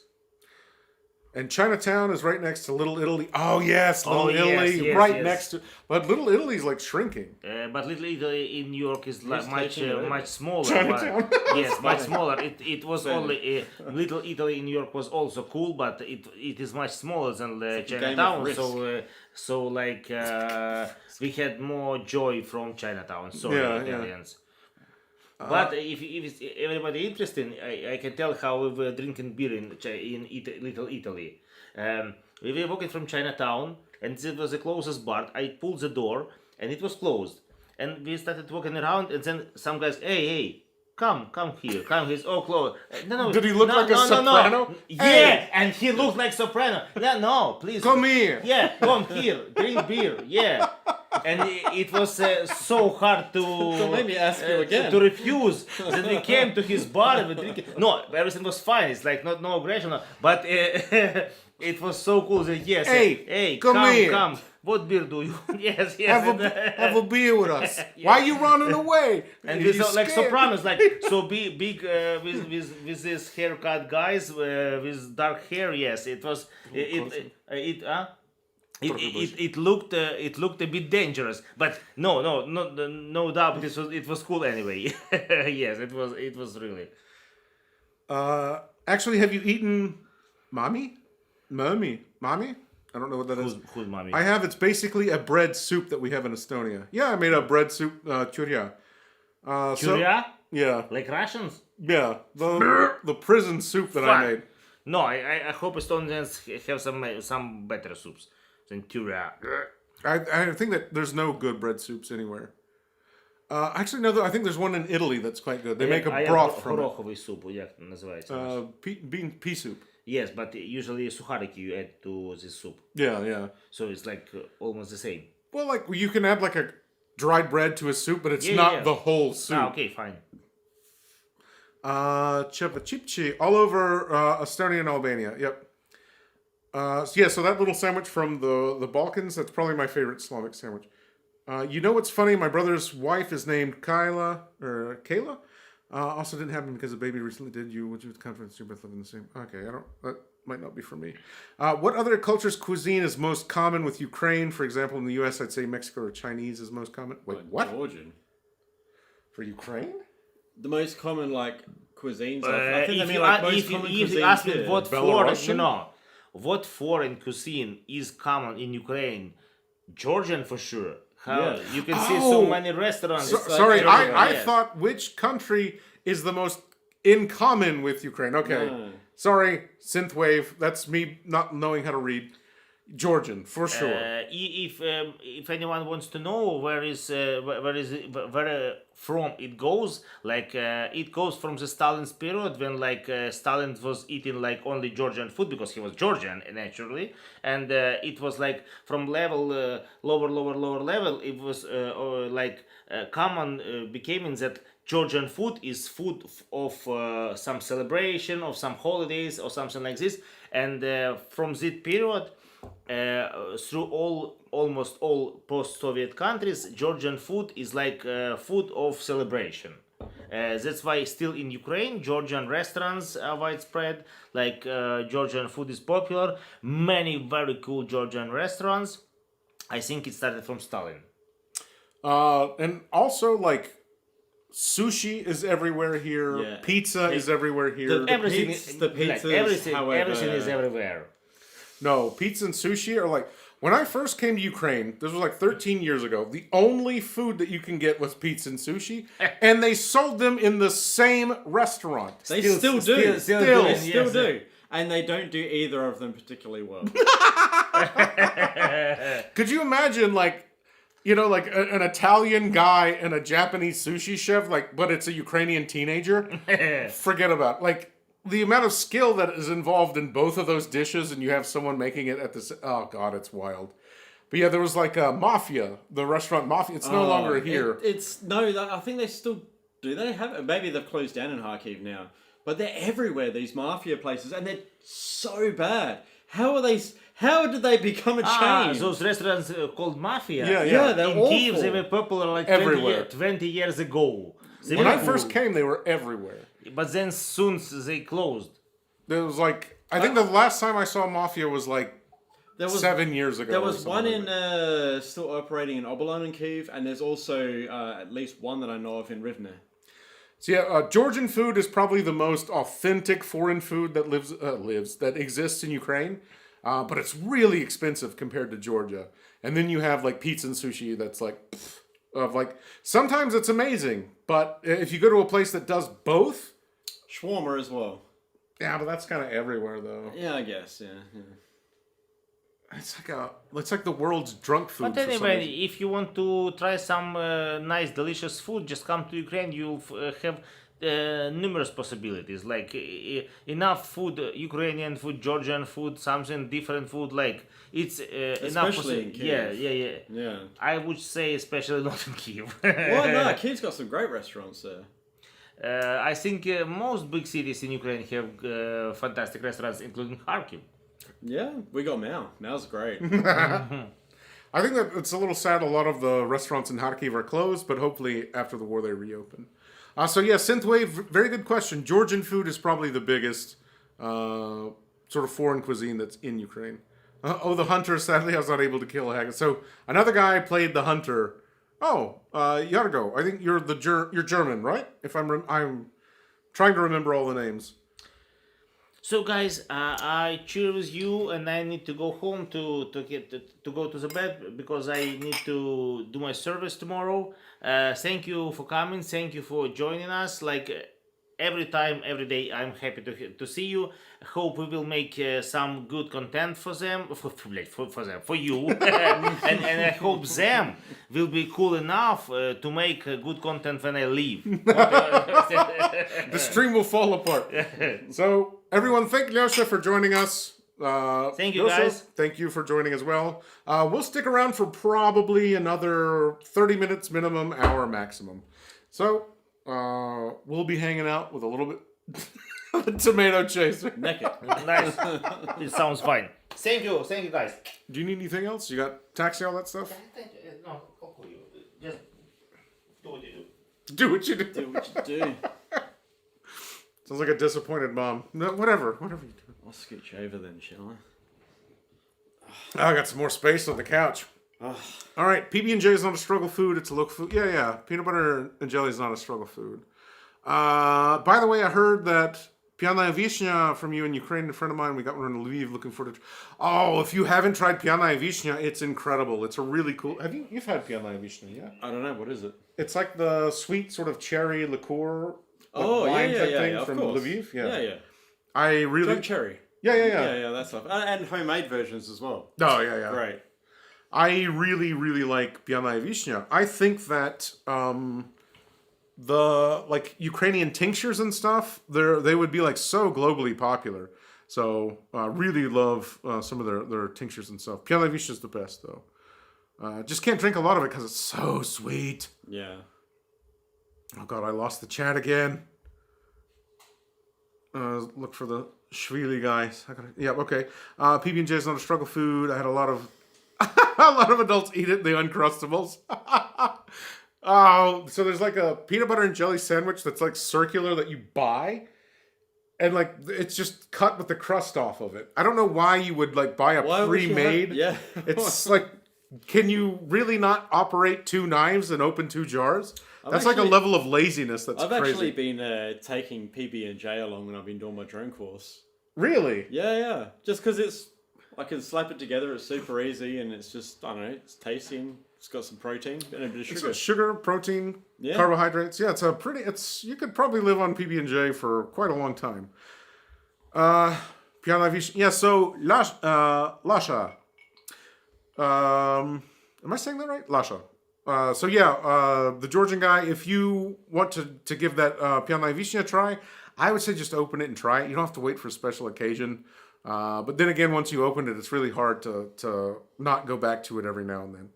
But because it's so sweet, you won't drink a lot of it. So we're still talking about peanut butter and jellies. Jeez. I'm like stuck on sandwiches. I just closed my eyes, fine. Ciao. Love you. Bye. Cheers, babe. You were a joy to us, Lyosha. Sweet dreams, my prince, said chat. We didn't hear that. We don't need to. Georgian, Armenian, Turkish, Romanian, mix of Hungarian, Ukrainian at the border cities. Yeah, so like in Uzhgorod, in Mukachevo, they have like a mixture of Ukrainian and Hungarian. Like probably the most popular dish would be borach. So it's like a soup. Like a paprika spiced soup. It's actually quite good. So yeah, at the border, there's a big Hungarian influence, but only in like a very small area. There's a diaspora of Hungarians, but it's very small. I would say there's probably like more Polish people, maybe. Yeah. Actually, Romanians. I want, like, Chernivtsi is near the Romanian border, but I think that Romanian and Ukrainian aren't so super different, so you don't feel that juxtaposition is hard. I think it's here. That's an interesting question. What? This? Have you guys seen any action? I don't mean with the ladies. Yeah, well, I mean, he's served, so he's seen a lot of stuff everywhere. I don't know if you want to talk about it or if we should, because I don't think it's very YouTube friendly. Yeah, He's seen and done a lot. We won't go into details, but yes, been it from the start, and I've been very lucky to do some good work and take part in some of the important. Yeah, the liberation of Kharkiv was massive. Pretty good in Kupiansk. Yeah, I've done some good stuff, and I've served with some really good dudes who have done a lot of good stuff. So yeah. Yeah. So, but kind of like action's really hard to sort of like quantify. Like a lot of Ukrainians have like been part of like action just because like the bombing is really intense. So like the average Ukrainian 6-year-old has seen more action than like most U.S. veterans. Like being in Ukraine can be very intense at times, depending on where you are. But this guy's seen and done well more than most people have. Where the fuck are we? What do you do in the army, Lyosha? Oh, he just left. Haha, no, I haven't recently. I must have did 12 years ago, but that would be pretty wild. God, see, like, responding to someone else that I lost. Lyosha's been in comment ability to sleep while standing on watch. But he had that ability before the army, too, so he's just got that sort of ability in and of himself. I've at times found myself the only flat surface I could find was like a ingredients rack in a blown up restaurant. blown up. It was like a blown up basement somewhere in like the middle of a fucking village, and it was literally just like 3 metal bars about, I don't know, as thick as like a pickle. And I'm like, yep, that'll do. And I just like slid myself into this ingredients rack with my legs like half hanging over the edge and the helmet as like a uncomfortable pillow. Just like, yep, that'll do The me for most the night. uncomfortable pillow. You learn. You sleep anywhere. Or you go insane. Yes. No, Lyosha, Bielitska's a mix of hard-boiled eggs with plovny sir, garlic. Technically, it's a salad. Wow. Whoa, that's... Dude, cocoa cucumber, that's the heaviest thing I've ever read. So it's like boiled eggs with plovny sir and garlic. Oh, that's so heavy. That's like a cream. Ugh. It's like a sauce for a salad. Like a mayonnaise. Would have been funny. I was just in Tennessee a month ago. Birthday of my niece. Also been in Nashville and Memphis a few times. Yeah, I imagine that Tennessee has some really cool places. Just I was only there as a little kid, so I can't really comment on it. Time to head out. Thanks for the stream. Stay safe. Thank you very much, Lilymaker, for coming. I hope you're safe and sleeping safely wherever you are. Oh my God, I'm losing my brain. Oh, jellied oranges. Yay. Sounds like a variation on what my parents did for kids in Easter in the UK. They would poke tiny holes in either end of an egg, blow out the insides, and fill the egg with jello. Egg jelly? That's insane. I'm sorry, but I find that personally offensive. But it's just the shell. I know, but it's weird. Egg jelly? I feel like the rind of an orange would depart a better flavor than like the shell of an egg. The eggshell would be quite neutral, but I mean, I guess like neither of them are imparting any flavors. They're purely just vessels for the no, the rind would ingestion. definitely give something though. Like because it's so It depends though, because like the jelly is like already pretty flavored, so you don't and it's not really going to taste sit there it. like alcohol and like No. absorb it. Huh. So I mean, And then it's egg though. Like I guess realistically, it's no more different than the oranges, but it's just also somehow I find it personally So the very strange. The octagon. What is this called in the UK? And is this just like a little thing that your family did, or what? Yeah, I found out about Georgian cuisine when visiting Ukraine. It was great and seemed authentic, but I don't know much about Georgia. So, like, the Georgian food in Ukraine can be hit or miss, but usually the Georgian food here is seen more as, like, an event or a special occasion, and it's treated with, like, more pomp. It's way more expensive. It's way fancier. Like, when you go to Georgia, you can get, like, better, more homemade food, and the price is way lower. But here it's seen as, like, sort of a fancy occasion. Whereas in Georgia, it's kind of like... street food, I guess. It's just food. Like, yeah, just like a thing. Like a chinkali in Georgia would like, oh, this is 15 years ago, but it was like 20 tetri. So that's like cents. You know, it's just like such an inconceivably small amount of money. So, but here it can be kind of expensive. Yes, Nat, talking to the Georgian friend. The special occasion is today. You should try your Pyanaya Vishna with us tonight, because we have about 30 more minutes left, and we are waiting for you to try Pyanaya Vishna with us. Matvey rozmовляю грузинскую. Yeah, I do speak basic, I would say survival Georgian. I can order a taxi, I can do anything in a restaurant, I can haggle with shop dealers, but if I had to talk about politics or something, I would be totally lost. And that was years and years ago. I've forgotten so much. Do you speak any other languages? I speak English and very, very, very rudimentary amounts of Ukrainian and Japanese. Very rudimentary. Gotta start somewhere. I used to speak good Japanese back when I was in high school, because I'd been learning it my whole life. Like from primary school up until high school, I learned Japanese, and I used to speak it pretty well. But as soon as I left high school, I never had a reason to ever speak it again. And I've pretty much forgotten everything. Unfortunately. So, some Japanese. I don't think I have any views from Japan, so we have no one to confirm or deny. I think the restaurant's called Mafia's Actual Mafia. Yeah, I mean, like, the font of it does... They want to sort of create that air of being, like... that type of thing. Everything is badass but their food. Basically. Yeah. Okay, isn't shawarma in Ukraine a copy of Poland style? No. Isn't Poland style just a copy of... Like it's all echoes of somewhere else. Yeah, I would say that well, it's it's closer also- to like a copy of like a Turkish style. Yeah. Except Ukrainians put cabbage in it. I don't think that the Turks do that. But you can't copy a copy of a copy. Like Poland is so far removed from. I like the Australian version. We have like the Greek gyros. So it's like lamb and... the gyros in Greece. and then are it's like, you amazing. know, the mint, cucumber, yogurt sauce with like a little bit of the was it tabbouleh, like where it's like a cracked wheat, parsley, tomato, a bit of onion. Oh yeah. And it's just like basic, it's simple, but delicious. I don't think we have any Greeks with us, but oh my god, I loved Greece so much. Greek food is incredible.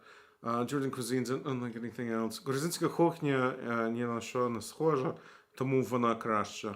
Georgian food is really unique. It's really super cool. All the best wishes, Lyosha. Good night, Lyosha. Слава Україні. Good night, Lyosha. Спасибо за стрим. Слава Україні. It's a big question, but we do have a long history with Turkish people. They brought shawarma. Yeah, so someone replied to someone else for me. Thank you. But yeah, the shawarma is likely Turkish in origins. I don't know where it originally came from, but certainly not Poland. Nothing to do with Poland. Oh yeah, it makes sense. I didn't think about the ancient history. North Carolina native here. Love the videos. Wish I could get some better kvass here than Monastirsky. Too little mass-produced tasting for me anyway. Enjoy the stream.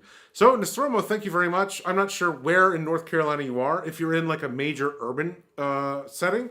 So if you're in like Charlotte or Raleigh or Asheville or Greensboro.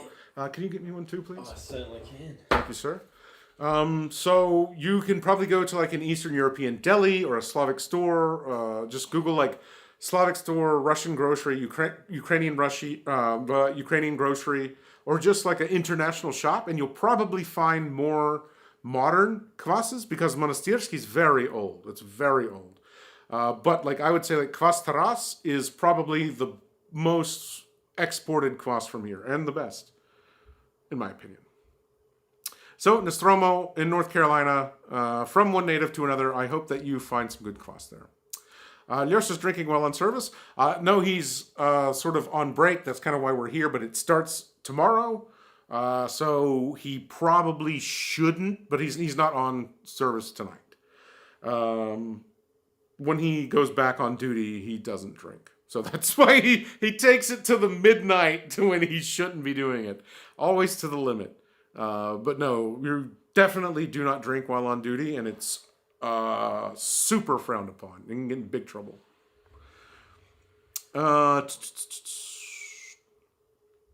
Fair, but I had to compare. I was still talking about shawarma. In the NFL, they hand out Uncrustables like candy to players who practice in the facilities, studying in the family.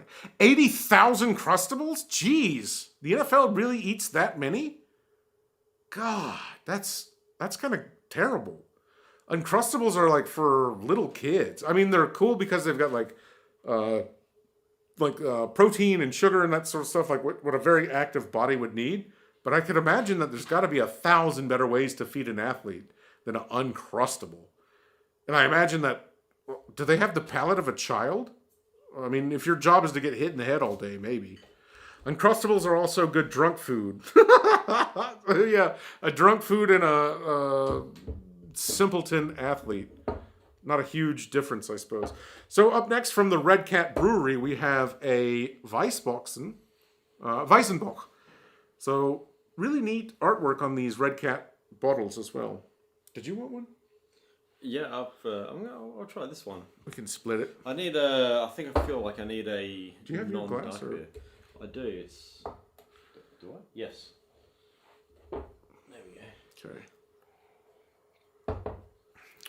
So guys, as we crack into, we've got a Köln Illusion, a Kolsch beer. So I believe that this is like the German version of like the Oktoberfest beer. So they make this typically around Oktoberfest. I could be wrong, so any Germans in the crowd, please correct me. God, there's something so soothing about this sound.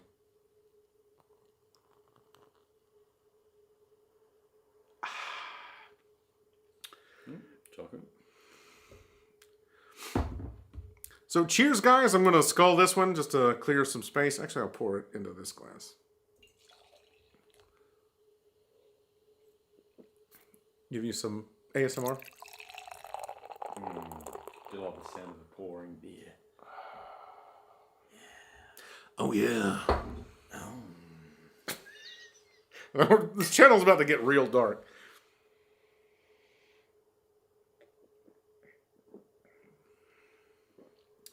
Oh, that's pretty good. It's very, like, a chill beer. I'd say it's a bright beer. Good summer beer, yeah. End of summer. So if any of you guys are having any drinks tonight, what are you drinking on? Do you have any recommendations? Just be very careful with that. I shall be cautious. It's my baby. Okay, Uncrustables. We're still on Uncrustables. I think I need to apologize for all the mean comments I said about your sandwich. You did hurt my stomach so badly. So, Fishy Potato Magic, maybe you were new to the I don't know, but you got like the membership star.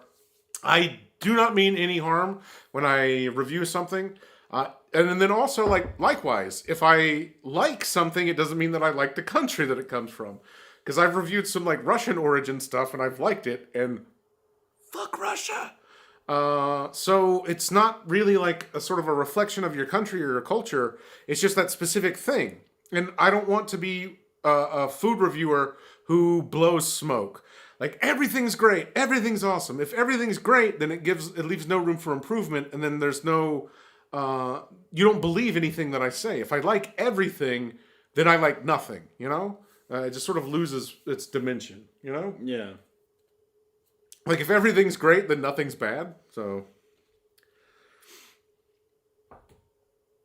So yes, Fishy Potato Magic, thank you so much for being a man or a woman. I don't know your gender, but I appreciate you saying that you're sorry, and I'm sorry for offending you. That's definitely not my goal, because I love Estonia. I really, really, really love Estonia. It's a beautiful country, a fantastic place.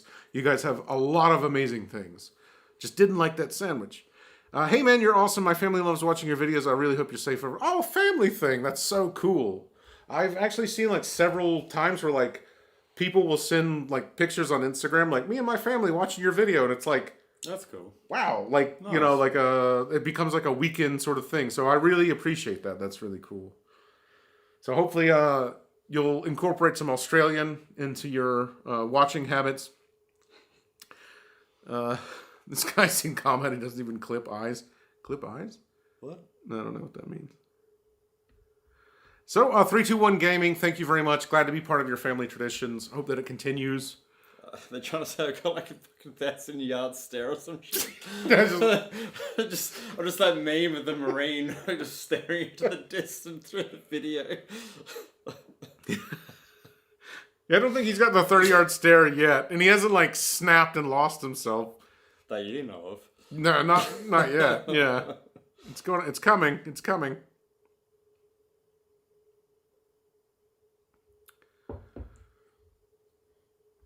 Oh God, I lost the comments again. Mm-hmm. Okay, so there and then there. What do people in the UK eat like it's still World War II? All their food is nightmare-inducing. I'm not going to touch that because the British really got upset about my comment about just their sandwiches. He said something that was more candid. If you want to share your opinion on the UK, you can. British food. I would say that the British do fish and chips. If I'm going to be diplomatic, the British do good fish and chips. And that is as much as I would say about UK food. I would say that I like fish and chips. I like a good sausage roll.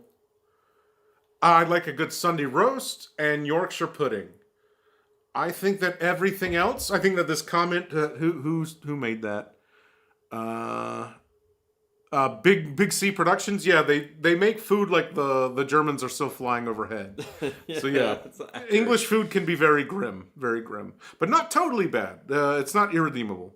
My memories of Georgian food: delicious khachapuri, gave birth to cheese baby the next day. Yeah, khachapuri can block you up. Heavy as hell, man. Yeah. If you're eating dough and cheese, it's really going to lock you down. Khachapuri is too heavy. I think I've had my lifetime limit of khachapuri. What's the matter, Big C? You barely touched your eel head pie and soggy toast. It's talking about British food, I guess. Eel head pie and soggy toast.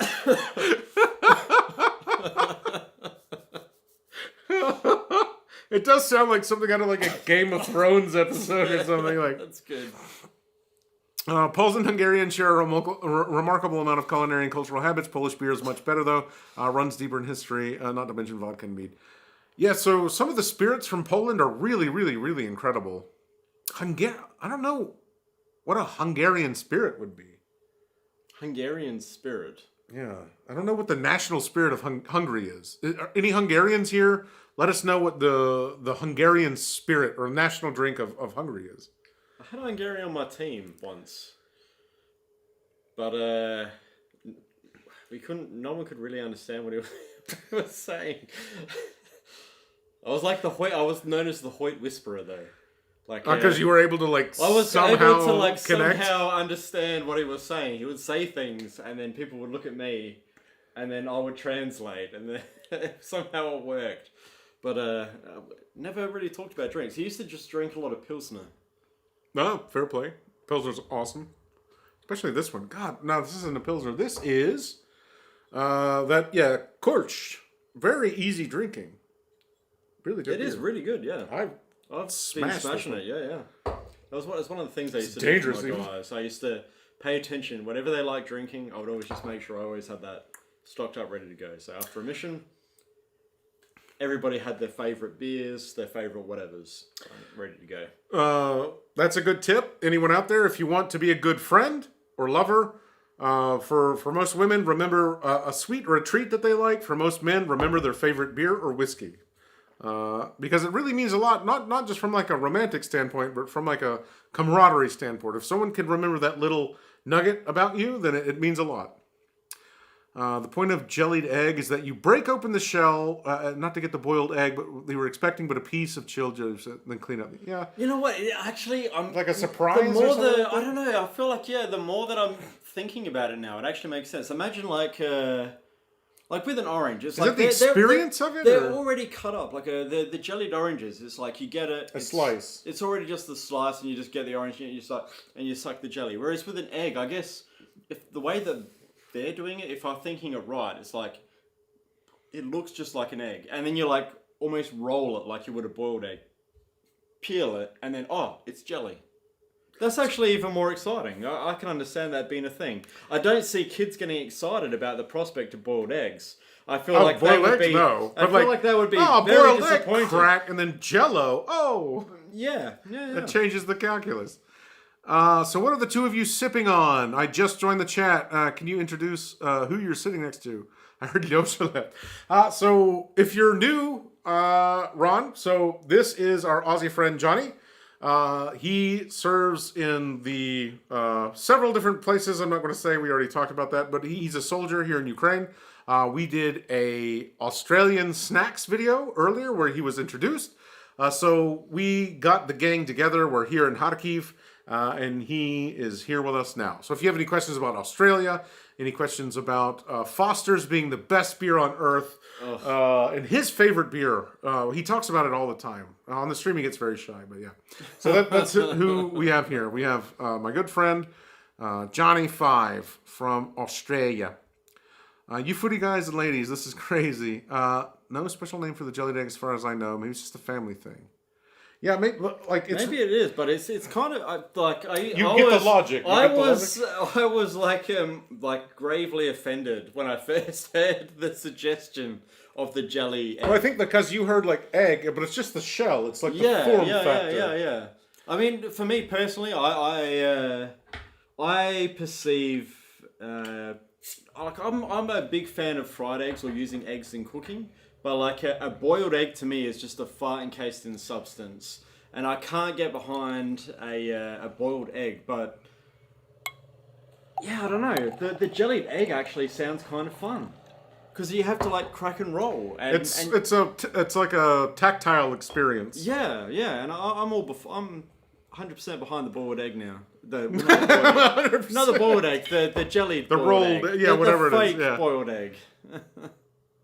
Okay, so no special name for the jellied egg as far as I know. Maybe it's just a family thing. Turks do grape leaves instead of cabbage. I don't know where this is. We got lost, but yeah. So Turks roll like sort of a... Like a rice and It's stuff. like, like dolma. dolma, yeah. Yeah.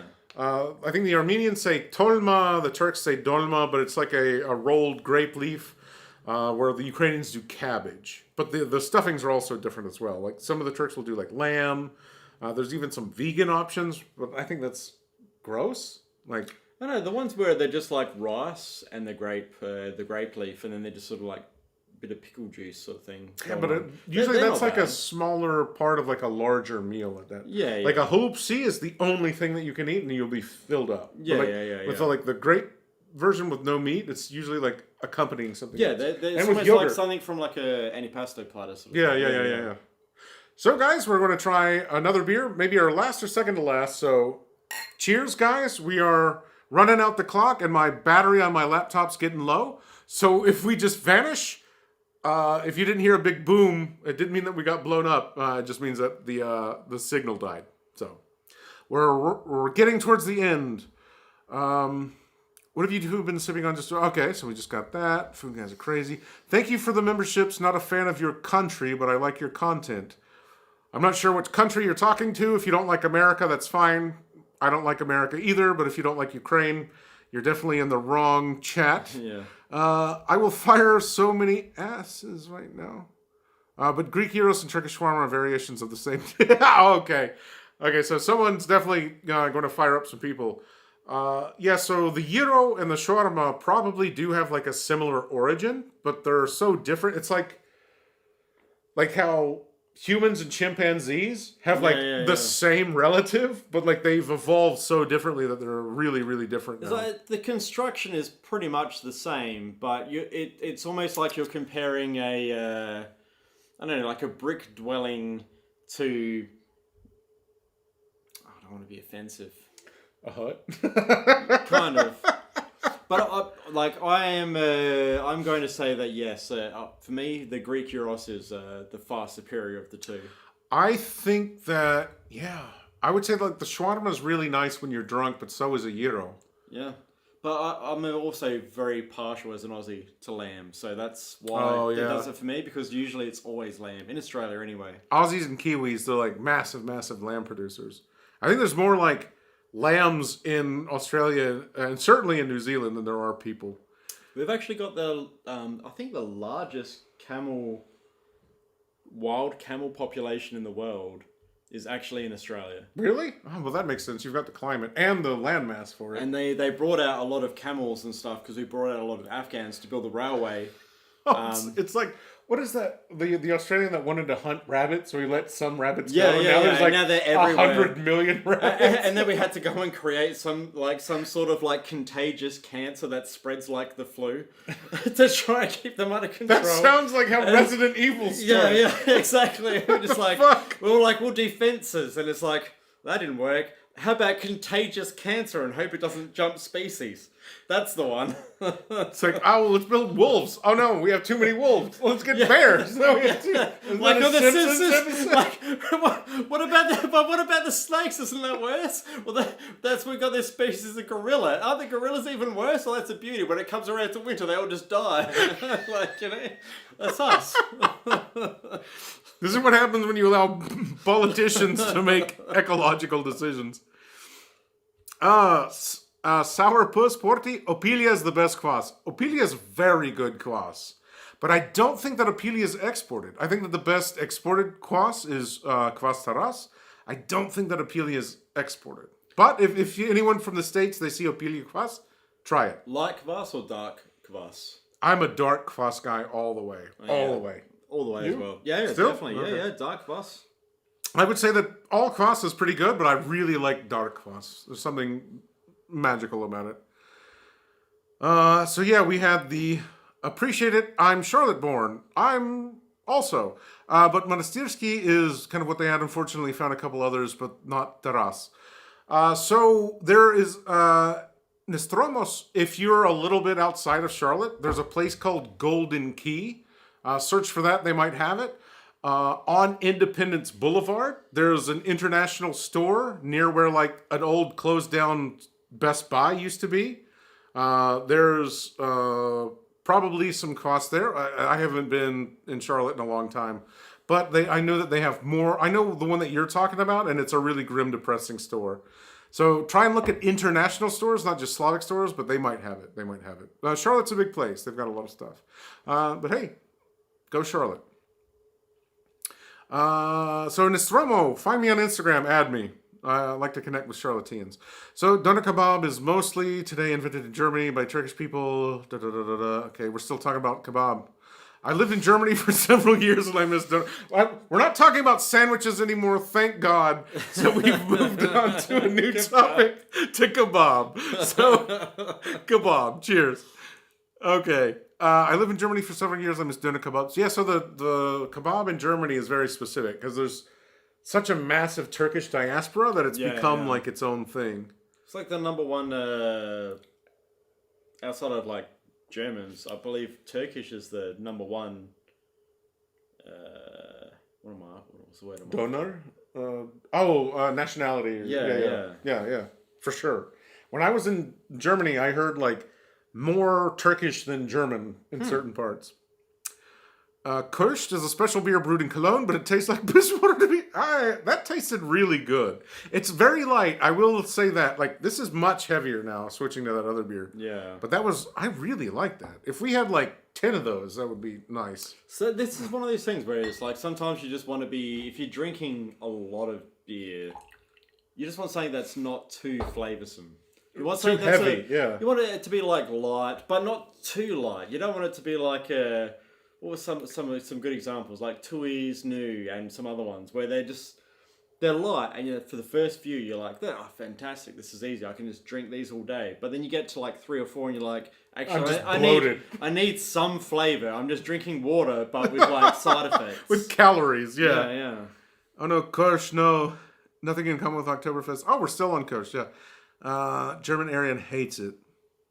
I liked it. I really liked the Kolsch beer. I didn't know that it was getting hated on, but yeah. Sweet tea with ice. Man, sweet tea with ice. Throw in a squeeze of lemon. That's a good summertime drink. Drinking a gin and tonic with wine. Classic. Also another great summer drink. God damn, now I want a gin and tonic. I used to that's all I was drinking in Sri Lanka, gin and tonics. I fucking love it. And I felt like it was appropriate for the climate. Yeah. You have like the real gin, the real tonic from the gin and tonic to fight the malaria. The malaria, yeah. Yeah, like it literally it was the one where you could actually hold it up. The quinine in it? Yeah, hold it up to like the UV light and shit glows. Yeah. Oh, God, I lost the chat again. While running another batch of moonshine.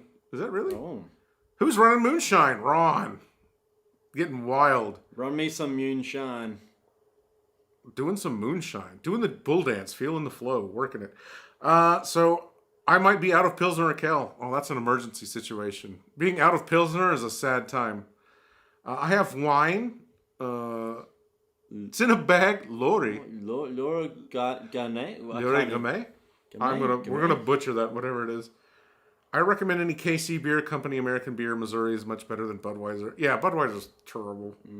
What part of the Carolinas were you from? I love Charlotte, North Carolina, but then again, I had a lot of fun in Winston-Salem. Oh, Winston-Salem's grim to me. It's really depressing. Well, it could be different now, but 20 years ago it was really sad. I think Asheville's one of the most amazing places. I like Wilmington.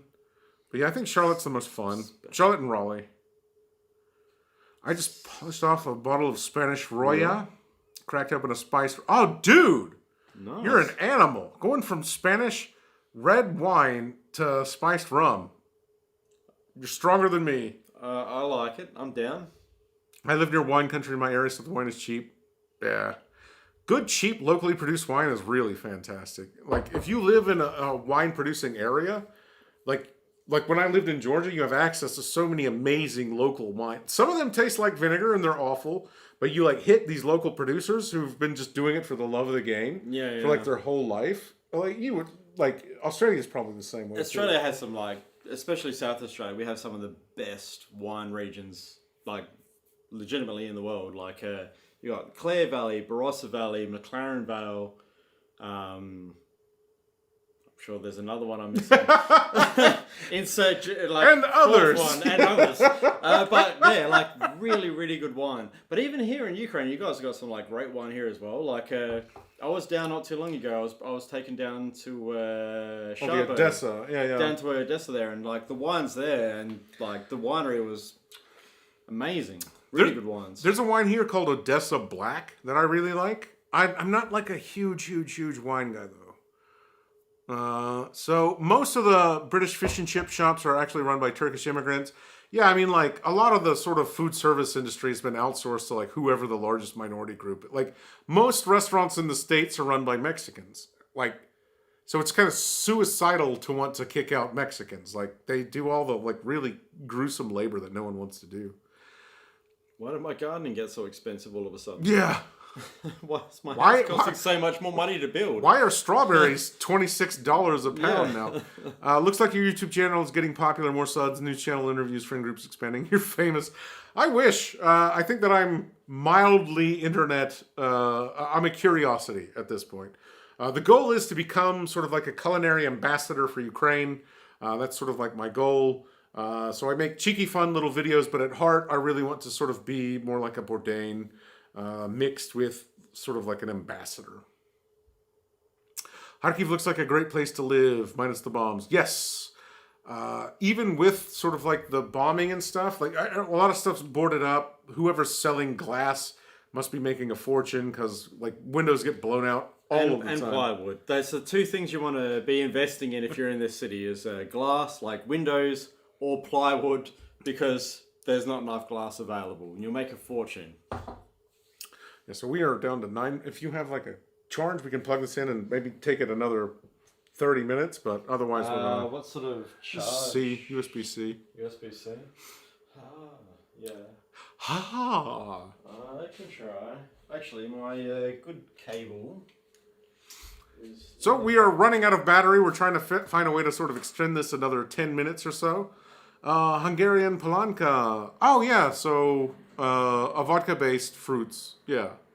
So it's like a moonshine kind of thing. Terry's chocolate orange. Terry's chocolate orange. That sounds sensual. Very fruit-based Hungarian wine. It's awesome. Very famous Jack Kerouac. Oh, Jack Kerouac wrote about it. Okay. Pilsners and stouts are the best. Yes. You're speaking my language. Merc with C. Or Mark with C. Looks like Ukraine has access to Angus beef steaks you make for the soldiers. Those steaks were a very sort of like special occasion thing. It's not very common in Ukraine. I kind of paid a lot for it, but I just wanted to bring sort of like a special occasion to them. The ASMR pours are the best. Matt, you have live streams figured out, my friend. Yes, there's something just so soothing about like the beer pour. It's like almost primal. Hey, Johnny, you're Australian, I'm Irish. Our people both fought for freedom and independence from our colonizer, freedom forever. So, an Irishman with kindred spirits for the Aussies gives you his regards, Johnny. Cheers, mate. I appreciate it. He says, cheers. I got this for you. I don't know if this is going to be I don't know how... Do you have a extender or something? I can get it to you. I've got a fucking good cable. Oh, here, just bring that closer and we'll try and connect it to this side of it. We're doing open heart surgery on the laptop, guys. Stay tuned. I'm jammed. So, TYK, Estonians won't forgive you for the... We're still talking about these... I thought we'd moved past that. Here, I'll move this. I'm helping. Oh, the couch is in the way. It's so fucking jammed. Here, just try and... I think it should work. Almost there. I'll just move the laptop. There we go. A little bit more. Oh, she lives. All right, guys, we have a little bit more time now, hopefully, as she's charging.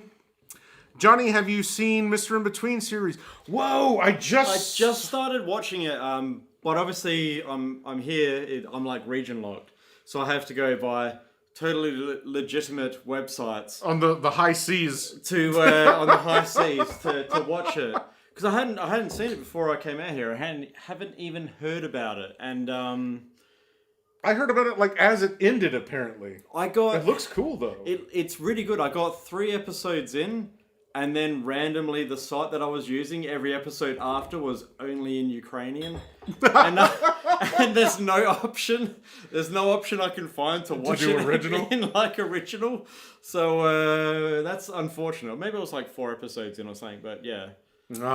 Like I saw some clips that sort of circulated as it ended, and I was like, "Damn, this looks really cool," and looked it up, and yeah, it's some Australian show. I never met this guy personally myself, but I know of one Australian who came out here, and he did pretty much bullshit about his entire life. Being a hit, and he like essentially he didn't say like he was like a hitman or anything, but you could tell from what I was told, he did pretty much just try and play himself off as like, you know, like make his personal persona that. And obviously he did get kicked out of the country immediately because it's like a nutter. So the thing about being in Ukraine at the time is there are a lot of people that sort of like, it's like a stolen valor thing. They sort of cosplay as soldiers. And this happens more the further you get from the front. Like we're in Kharkiv now, so we're like in the heat of it. So like all of the people that look like military people here are military people. And they have like a very like relaxed but obvious aura about them. And then you go to like Lviv, which is like very far from the front, and you see people like dressing in like a really they'll be weird way. sitting there in multicams in like a pub, and you're like, bro, you're in fucking Lviv. What are you doing? So they're very cosplay. There's a lot of people doing like stolen valor or like pretending. I don't know why. Even on the front line, like half the time we're not wearing like full fucking uniforms. I mean, I was doing some missions like not that long ago, and I was sitting there wearing board shorts, a pair of boots, a plate carrier, and just like a fucking baseball cap.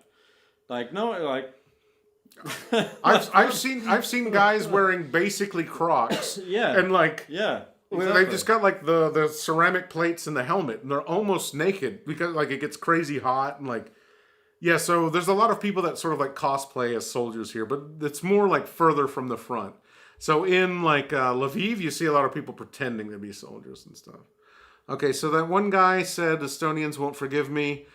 You can still be angry, but I still love you. It's fine. I thought we'd move past the Estonian sandwich hate, but I love you guys still. I tell you what, there's nothing I hate more than boiled eggs and pickled fish. Those are apart from Is it serious? Apart from Oh Russians. yeah, because you hated the egg comment. Oh yeah. So apart from like Russians, those are the 2 other things that I hate with more passion than anything. Like any fish, or if it was up to me, I wouldn't just be killing Russians. I would be also killing every boiled egg I came across, and I would be at least implementing some sort of prison sentence on anyone who consumed them. hold on, I think that we lost it. We disappeared. Are we still with you guys? It looks laggy now. Sometimes they go and put on a pretty strong. It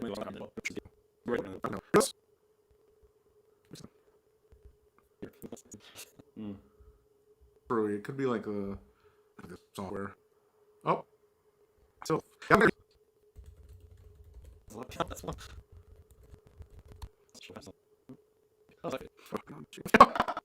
it is.